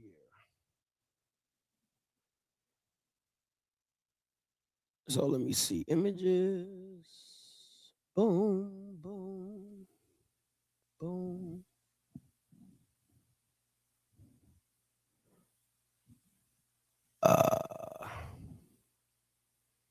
Right. So you wouldn't play the second game until maybe January 10th. That's what I would do. I would play the Celebration Bowl January 10th. Right. Again, so now you get the Christmas weekend. All right. If you can let all your kids go for Christmas or whatever, go back to their families. They come back after Christmas. You have Monday to that Saturday to kind of get things prepared. You ramp back up. You get back in your meetings. You're doing practice, da-da-da-da-da. You fly out that Sunday, make it to Atlanta that Monday on the 5th, and then you got that whole week for the Celebration Bowl. That's how I would do it. And then you're allowed to do all your off-season awards. Everything happens before the Celebration Bowl. Your off-season of the year awards, your HBCU Player of the Year award, whatever awards you have, they're all done before the 10th. And the Celebration Bowl will be January 10th. So instead of you being Instead of you being the first bowl game, you're actually end up being the last bowl game of the season. You know what I'm saying? Something like that. I'll take that. Yeah. That's what I would do.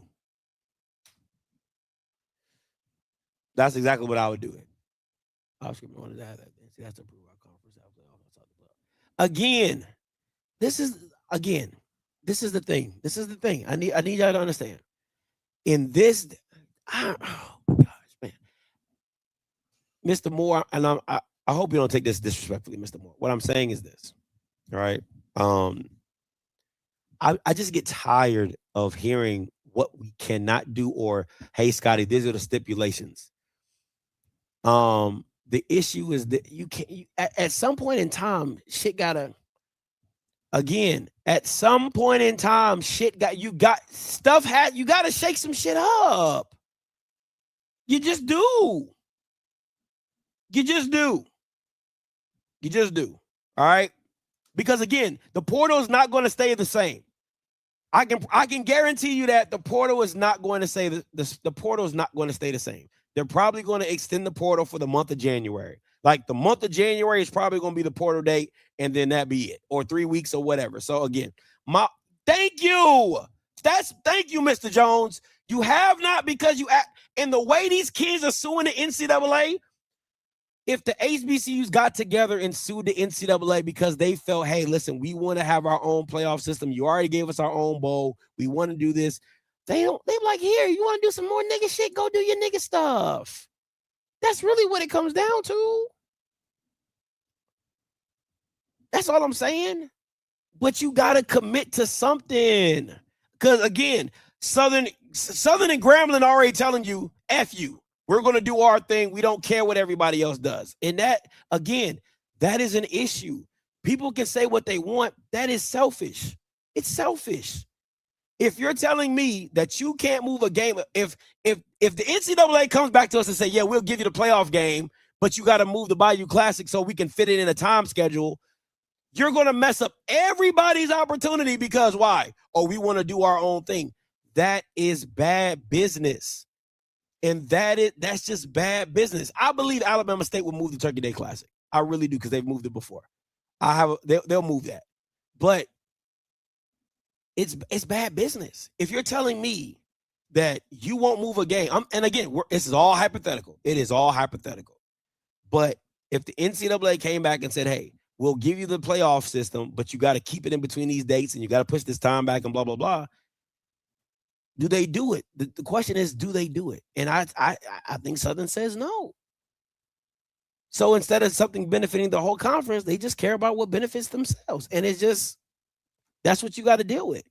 That's what it comes down to in dealing with it. So at the end of the day, it is what it is.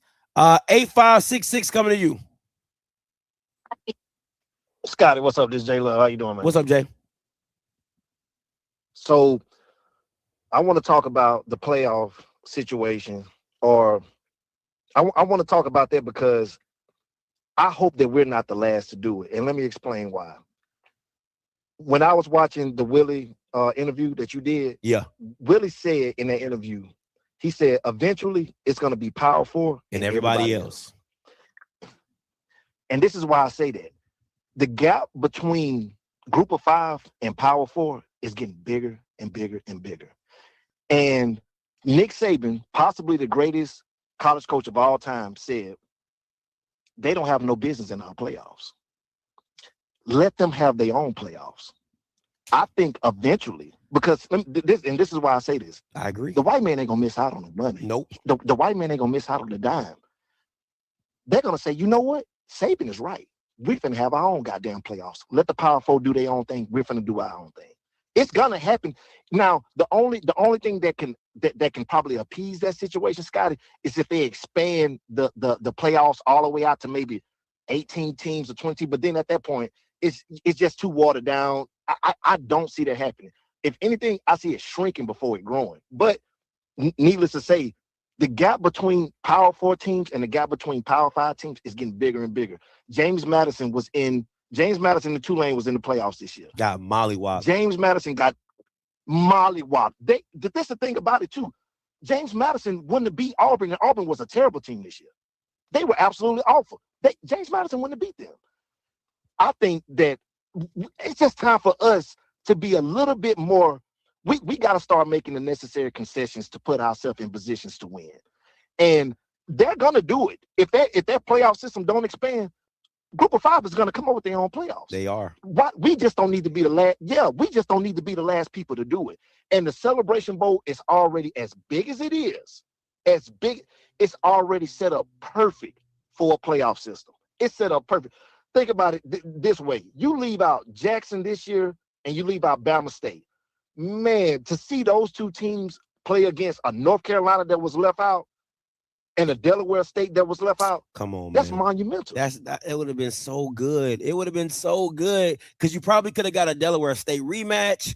You know what I'm saying, with South Carolina State. You would have had matchups you had never seen before yet in the season. It would have made it. It would have made it cinematic. And that's J Love, you're preaching, bro. Because I really feel they're going to isolate. They're going to isolate the G5 that have their national champion, just like the FCS has their national championship, and everybody's going to do their own thing. That's what it's going to come down to. College football is heading in that direction. And I think it's just natural because of the transfer portal, because of the amount of money that Power 5 brings in from Group of 5, the amount of Group of 5 brings in from your top FCS, and the top FCS bring into HBCU football. It's just naturally divided. And Jay, I just don't want us. Go ahead. No, and what I love about that is for Group of 5 is like, okay, we're not just playing for the Cheez-It Bowl.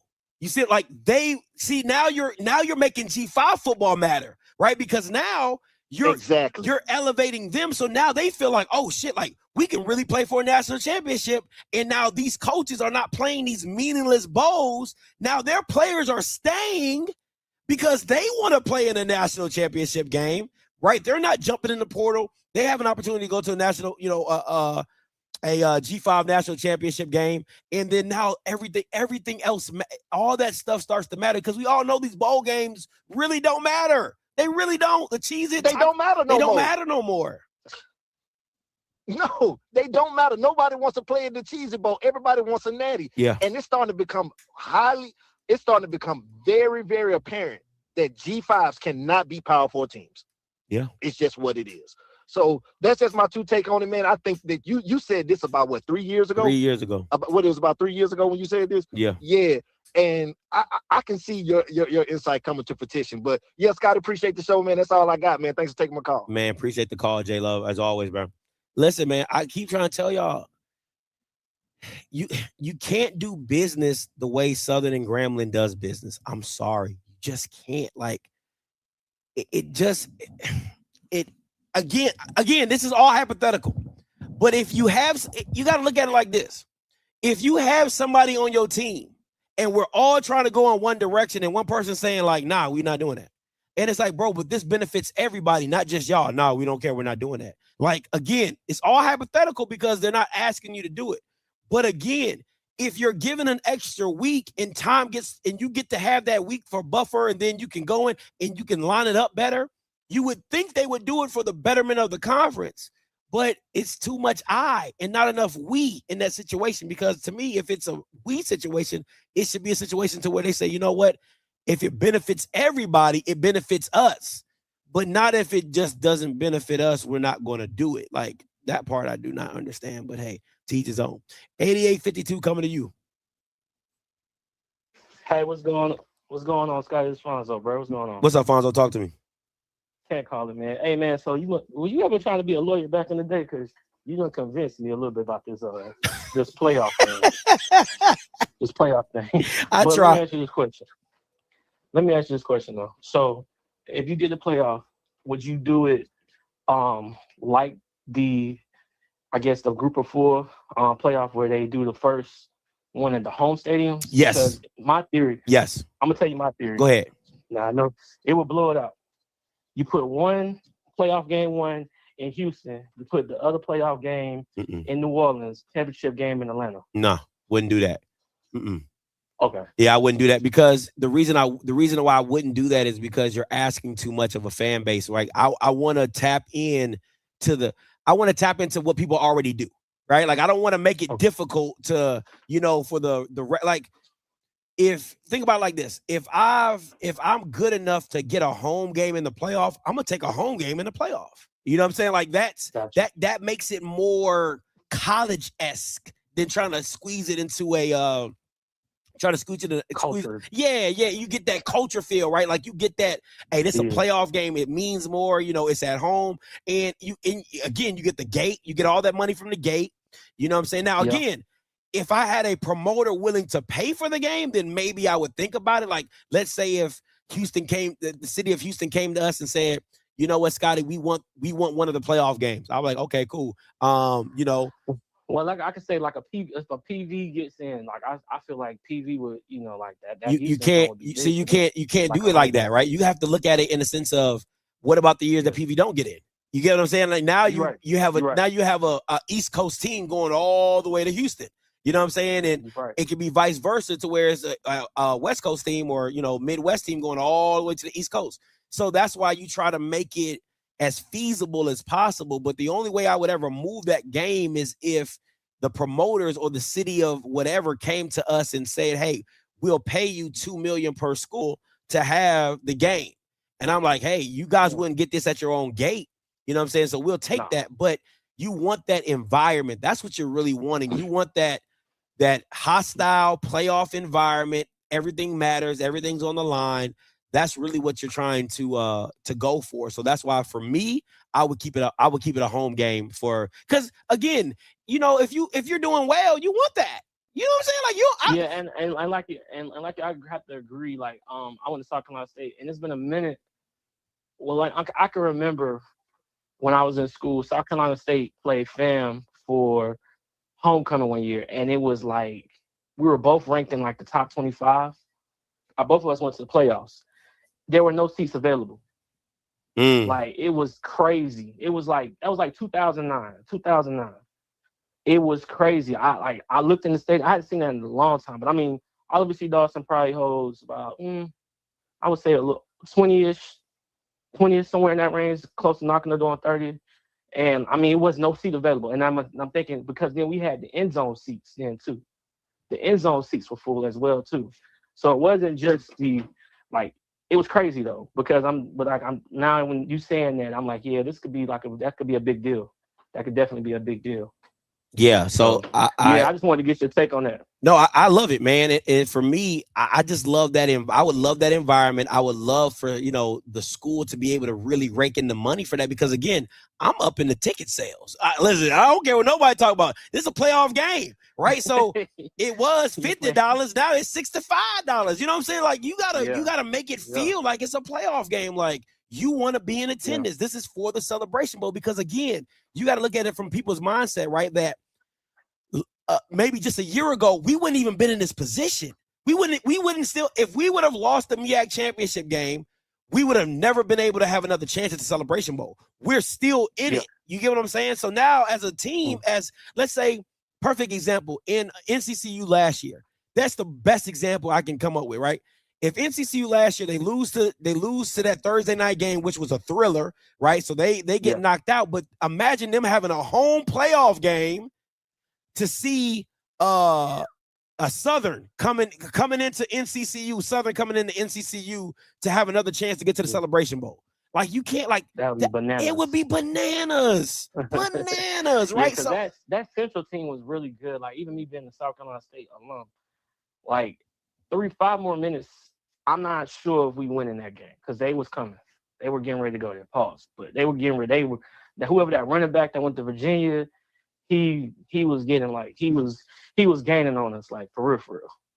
So I mean, and it would have been a crazy rematch with South Carolina State and Central, even if you rematched it up again on that side. Yeah. Now how crazy would that be? A all MEAC Celebration Bowl or an all SWAC you gotta a first time all SWAC. It means something, man. Like that's the thing for me. Like it just you want to bring the storylines and the entertainment to another level. That's how you do it. And again, and you got to sell yourself. Right? So now again, you make all the other stuff more exciting.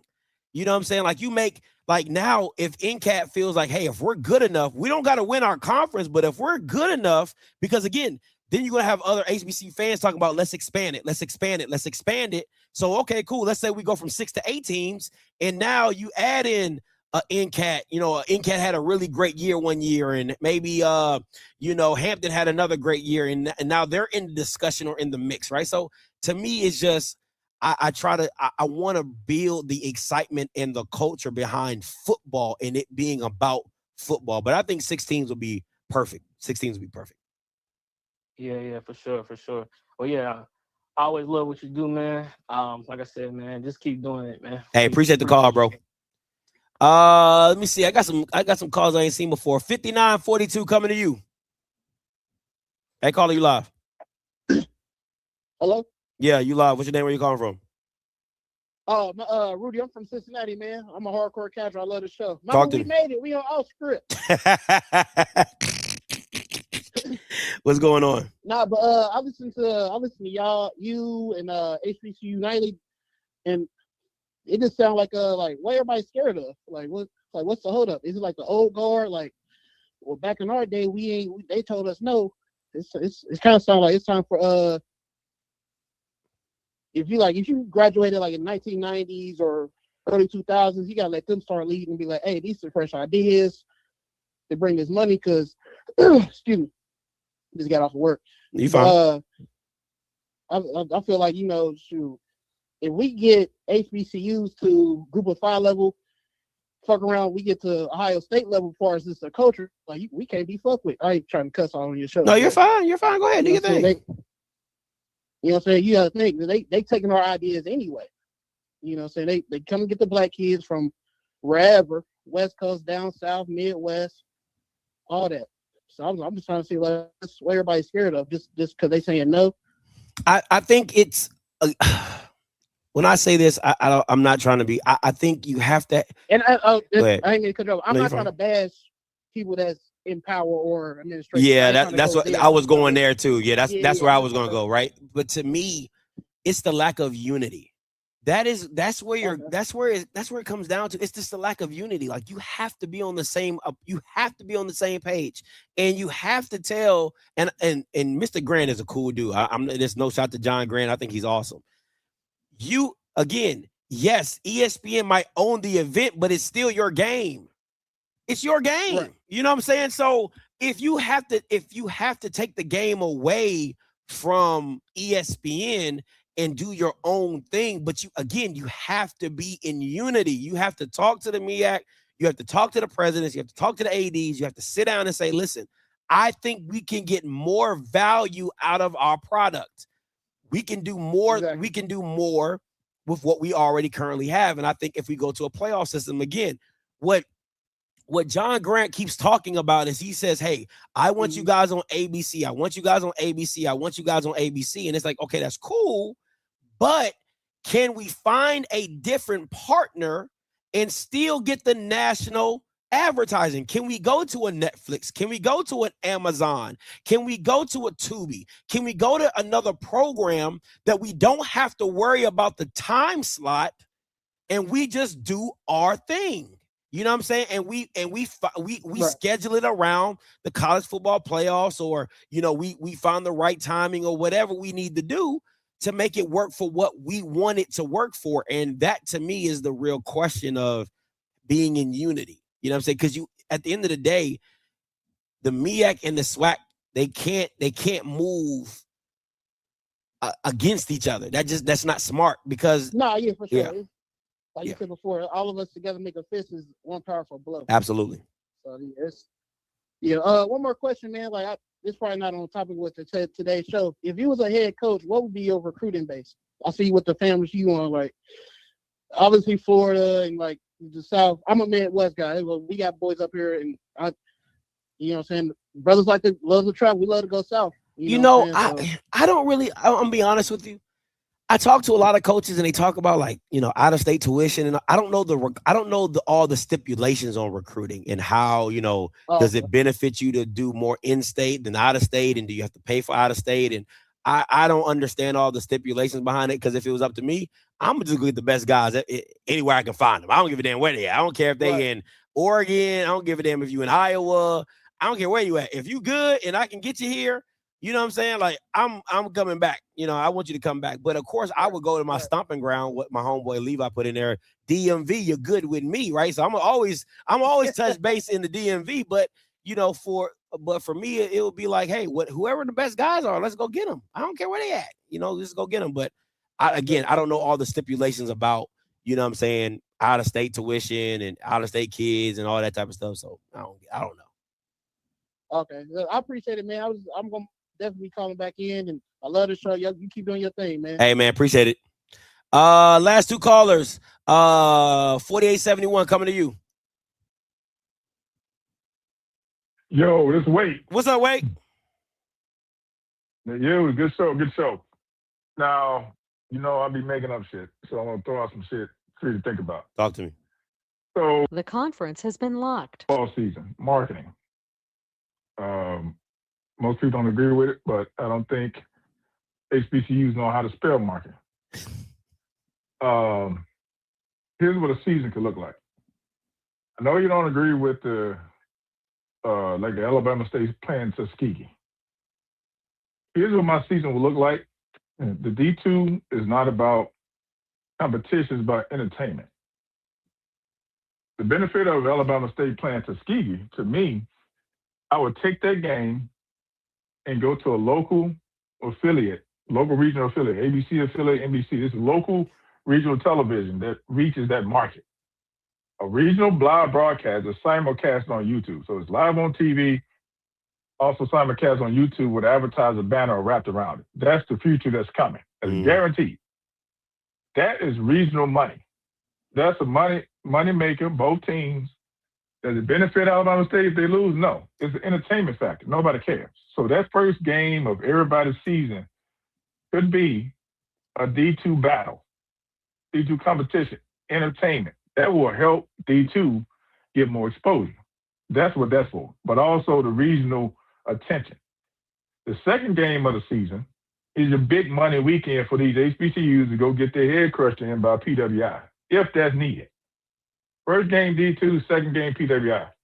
From the third and fourth games of the season, that is your classic weekend games. Most of the season, NCAA season, starts off slow. If all the HBCUs line up all their classics in that season, they will own those that third or fourth game. There'll be classic weekend, blow up the spot. Now, again, this is me making this up. They will blow up the spot. They will own those 2 weekends. You will get a TV deal on that. Now, midway through the season, all the schools set up their homecoming games. Now, I don't know what everybody's looking like now right now, so I'm just listening to the show and I'm coming up with this. Yeah. Middle of the season, that's your homecoming. That's your homecoming catapult right in there. So, like I said, first game D2, second game PWI, third, fourth, that's your classic lineup. So you will own the beginning of the season. So when there's a drop-off in HBCU, that's really homecoming land right there. That's when all the big classic battles come with the SEC, the PWIs. At the end, this is the build-up playoffs for your Celebration Bowl. You start lining this machine up. So now you're kicking back up with the culture. Now, one of my ideas is the last 2 games of your playoff system, both of those games will be hosted in some city. It could be Atlanta. The last 2 games in the same city, so both schools sit in 2 weeks in Atlanta. That gives Atlanta, can you imagine all those schools coming into one place and sitting for 2 weeks? Can you imagine what kind of money comes to that city with all those schools coming in for that playoff series? Those schools, the 2 championship teams can be there 2 weeks getting ready to play. So you're on the beginning of the season and you're on the last of the season. That Celebration Bowl will end the season right in there. That's what I would do with these games. You need to set these games up for marketing opportunities and local TV coverage. I think the tough thing is that you got schools paying 2 weeks of like, unless you have like sponsors and stuff like that to take care of, the hotel lodging and all that stuff. You're asking schools to pay for 2 weeks to stay in a hotel to, you know what I'm saying? It adds up. Where now, as you know, when you're going on a playoff hunt, you know what I'm saying? You just got to pay. The home team is home. You know what I'm saying? They straight. Hey, we here. You know what I'm saying? You gotta get there. You know what I'm saying? Maybe the conference covers the travel, or maybe I don't know, they go half or whatever. I don't know how playoff teams work or playoff situations work like that in the college football playoff, but I don't know if you can spend 2 weeks in Atlanta to make it make sense. I don't know about that one. Well, here's what the marketing looks for me. If you are the mayor of Atlanta and you got 4 to 6 HBCUs coming in with the fan bases, and you're gonna be here for 2 weeks, and you know what the economic fallout is gonna be with the benefit for the city, would you pay for everybody to stay there? That should be coming out of Atlanta's pocket. That should not be coming out of the school's pocket at all. If I know I got all these schools coming in, all this money, all the hotels staying, all this stuff, that's a shitload of money for that city. That's almost like the Olympics coming into one city. That's like the Olympics, the Black Olympics coming to one city.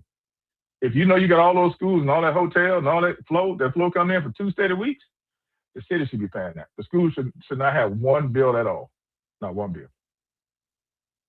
That's how I see that. That's marketing for me, not from the school. I don't know. I don't know, because for me, I think for that type of football, you want the atmosphere, and I don't know if you get the atmosphere like you want it in Atlanta. And I think you just got to keep the celebration. Well, yeah. I get that. I get that. That's why I say any city, if you go come in and say we got 2 playoffs, we got the last game, the semifinals, and the final, the Celebration Bowl, and we need a city to come pay the hostess.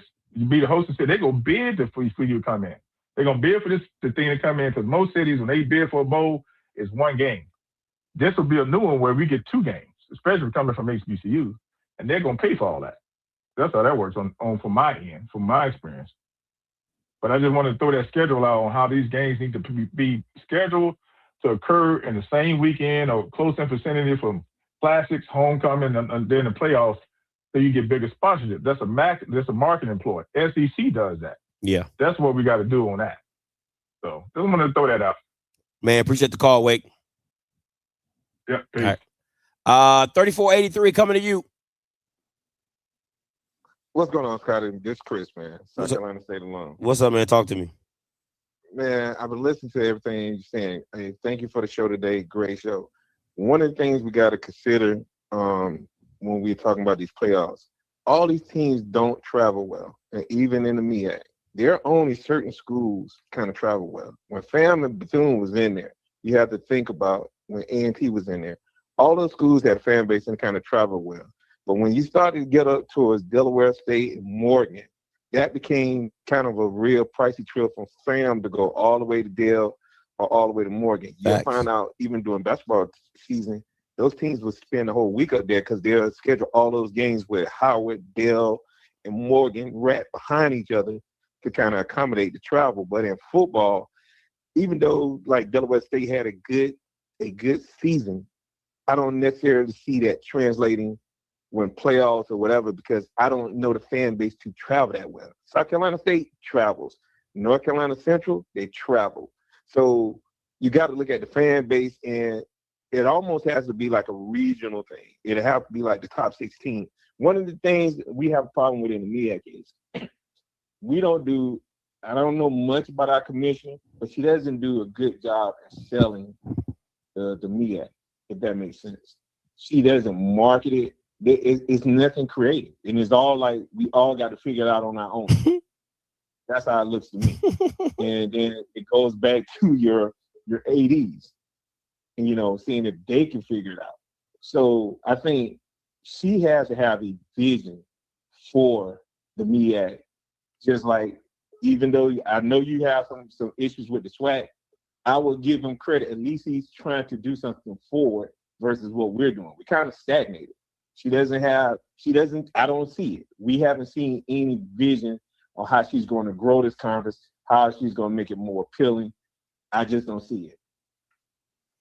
Listen, you're preaching to the choir. I don't think your commission is very good, and I think the quicker you get her out of there, the quicker you can probably do something. But again, I think the first thing any new commissioner to me is you got to bring in a school. You got to have a school. You got to be able to bring in a school, and you really need to bring back NCAT and Hampton as football onlys. If you bring back NCAT and Hampton as football only, I think that saves you for a lot of stuff. But again, I'm going to keep saying this: the MEAC needs to add a white school. I don't care if it's Campbell. I don't care if it's Elon. I don't give a damn what it is. You need to add a white school because these white programs, these white conferences are not scared about adding y'all. So I don't know why you scared of adding them. Like, it don't make sense to me. So what you said makes total sense. And one of the issues that we kind of like, listen, we need to go to the Southern Conference because if you look at our schedule, we play those teams. We play the teams in the Big South, or we play those other white schools that are in South Carolina. Facts. And we're competitive against, or we beat them. So it's just like she doesn't have a vision for this thing, and it's like we just out here figuring it out on our own and kind of winging it on our own. But if you keep it in Atlanta now, the bowl game or playoffs, one thing we looked at, because we were pushing, why don't you get Morehouse or Clark Atlanta, push them to get that $1 million to jump, because every HBCU has an alumni base in Atlanta. Out of those 2 million people, there's an alumni base for every HBCU. So if you get that school there, you're going to have support if you play that game in Atlanta. So that's one of the caveats of playing those games in Atlanta. That makes sense. I definitely understand it. I definitely get it. So, hey, thank you for the show, bro. Oh man, anytime, man. Appreciate you for calling. Yeah. All right, man. That was 3 hours of a man. Listen, I always appreciate the phone calls. That's the whole point of this show. I didn't know the conversation was going to go down a rabbit hole with conversation. But as always, I love the calls. I love the calls in. I had to shut the call lines down to make sure I can get to my last point because I know what y'all came for. And I'm going to make sure I put timestamps in here for y'all because I know y'all be like, Scotty, this don't make no damn sense. We 3 hours in. I'm going to have some timestamps. But we got to talk about it. Listen, it's only one thing that I did.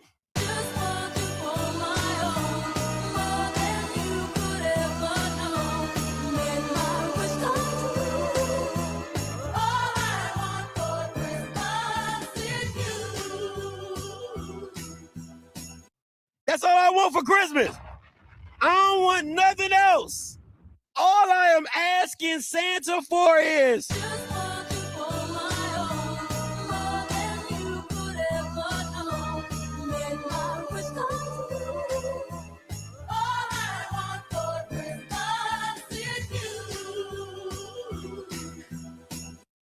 ooh, baby. I want the fall of Jackson State. Now, listen, I believe it's coming. I really do. You can say what you want. You can make all the excuses you want. You can smile, grin, and listen. Oh, the fall is coming. The fall is coming.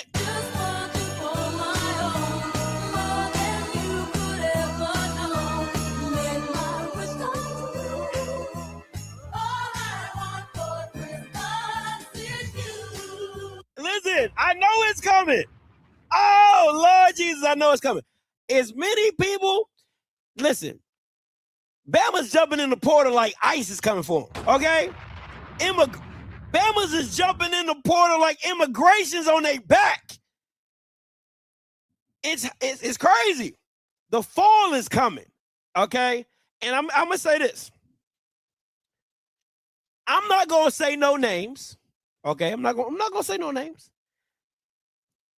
But all I'm saying is this. I've heard some rumbles of some missed payments from a certain collective.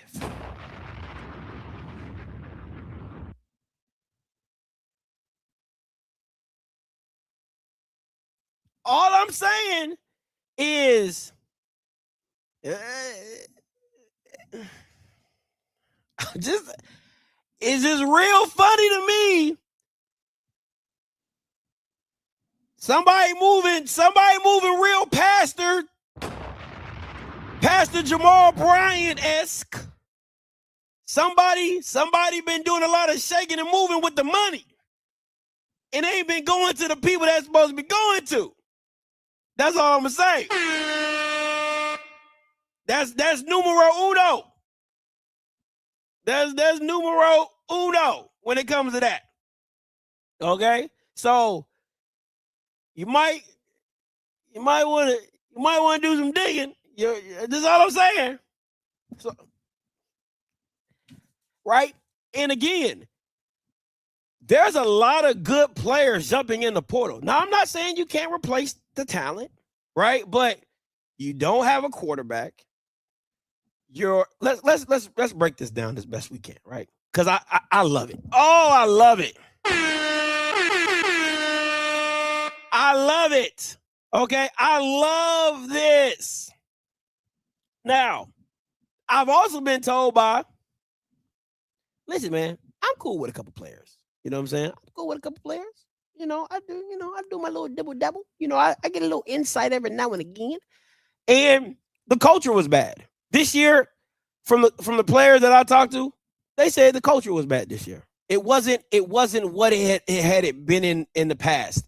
And from what I've also heard was that a lot of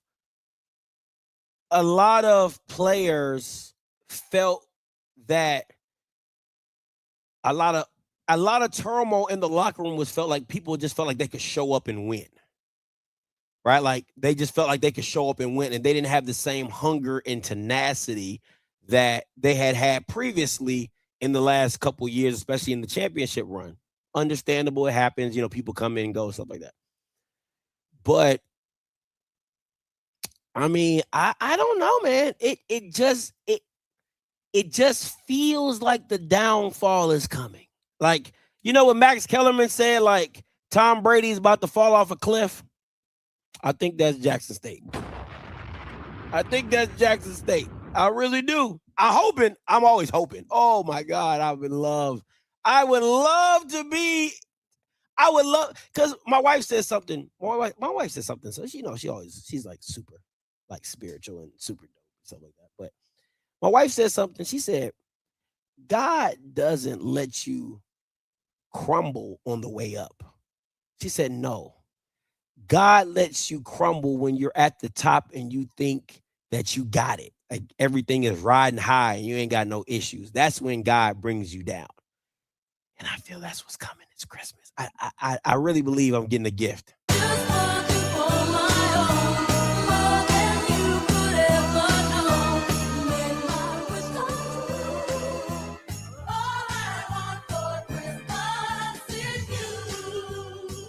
It's coming. Oh my God, it's coming. I'm telling you,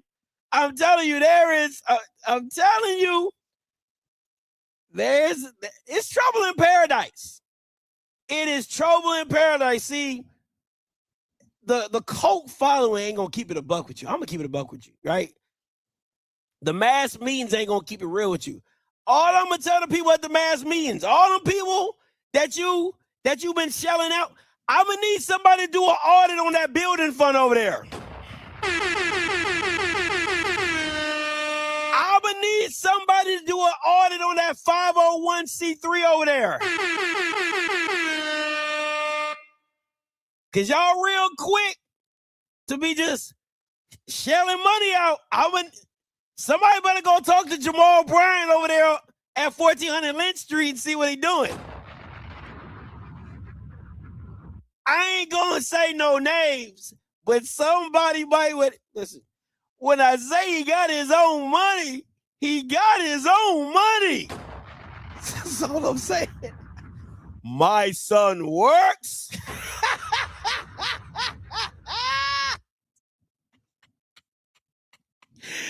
Oh, that's all I'm saying. That's all I'm saying. You might want to do an audit.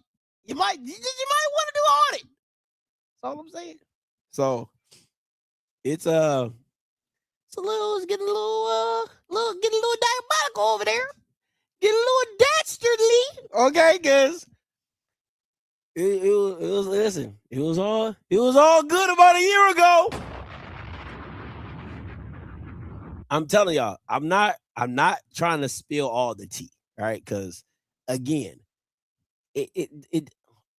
I'm just here to live. I'm just here to leave the crumbles, right? I'm just here to leave the breadcrumbs. People, y'all can say I'm hating, but the one thing you can't call me is a liar.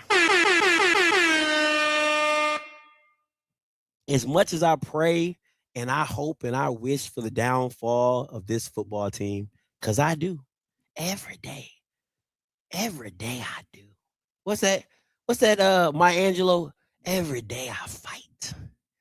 All right. Every day I wish and hope and pray that the football gods will just strike Jackson where they at, and they Southern 2-10. What? You talk about a great football season. If I could come on this show every Wednesday and Jackson looked like Southern, oh my God. Oh my God.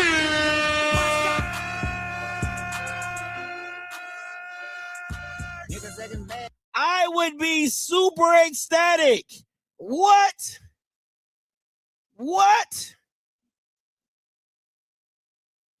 Every day. Swing up.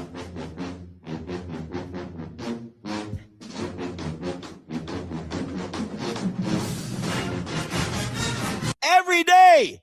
Mike couldn't what? I would have the biggest smile in the world. I would enjoy my life. What's up, G-Way? In the cut with my twin, we be vibing.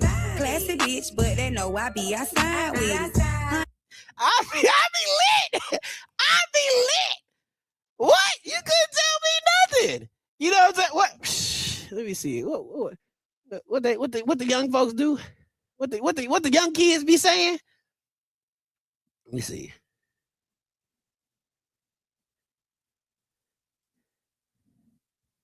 What y'all need to be doing is y'all need to go over to that collective, and this is what y'all need to be telling them. Right there. You need to get in them books. You need to get in them books. Get in them books. Take me through that, take me through that. Take me through that, take me through that. Take me through that, take me through that. Take me through that, take me through that. Take me through that, take me through that. Where we going, twin? Take me through that, take me through that. Where we going then? Take me through that, take me through that. We gone. Take me through that, take me through that. She gone. Out of that, ooh, she gone. Out of that, overly, yeah, she gone. I'm taking her up through there. Two of them, go two pair. Hydra, 2 players. Got by the right there. Get the wallets. Where we going?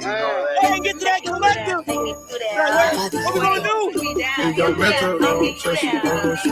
payment go? Take me through that, take me through that. Where that payment go? Take me through that, take me through that. Where this money at? Take me through that, take me through that. Where you spending Take me that? through that, take me through that. Take me through that, take me through that. Where we going, twin? Take me through that, take me through that. Where we going? Oh my God! Somebody stop me! Somebody stop me! You better get in them books. Better get that department over there. Take me through there. Take me through there. Hey, take me through there. Take me through there. Hey.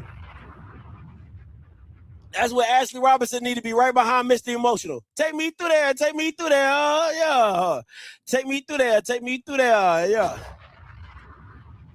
Listen, man, I'm gonna leave it alone. But I'm telling you, I didn't ask for Senator. I didn't ask. I didn't ask Santa for much, right? I didn't ask Santa for much. But what I did ask for, I believe is coming. Oh, I believe it's coming. And again, I could be like Max Kellerman every year, praying for the cliff to fall. But I believe it's coming. I really do. I really do. I'm serious on that. I really believe it's coming. Oh man. You know, listen. We'll see if you replace all them boys. We'll see if you replace all them boys. You know what I'm saying? So it is what it is. I don't think they're gonna make it this far. I don't think they're gonna make this far. I don't think they're gonna get this far. Okay, if you say so. Okay, I'm just making stuff up as I always do. Okay. Oh man, are you turning your phone on after the show? These pings are gonna be popping tonight. My phone always on. It is gonna be so you know it is what it is. But you know, again, every year, the fall, we praying for the fall, right? We praying on the fall. So Ain't no call. I blocked the call lines. I'm tired of hearing y'all. I'm tired of talking about y'all. Ain't nothing to talk about. All right, just listen. Unless you have information to prove otherwise, I'm just saying, you know. Take me through them books. Take me through that ledger, okay? Take me through that ledger, okay? Take me through there. Take me through them expenses. Take me through them expenses. All right. Oh man, that's what I want to know. You know, hey. One more time for the song. I like that. I like your energy. I like your energy. One more time before I get up out of here. All right. Let's get it. Take me through there. Take me through there. Take me through there. She going. Take me through there. Take me through there. Take me through there. Take me through there. Take me through there. Take me through there. Take me through there. Take me through there. Where we going, twin? Take me through there. Take me through there. Where we going then? Mr. Emotional. Where we going, twin? Yeah, to them books. That's where we going. Listen, man, that's been my time. You guys have a Merry Christmas, Happy Holidays. And again, if you praying for the same things I'm praying for, you asking Santa for the same things I'm asking him.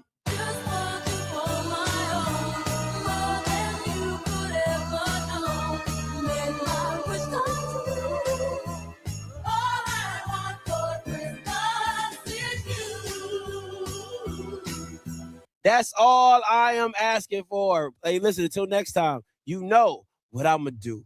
I'm going to holler. God bless.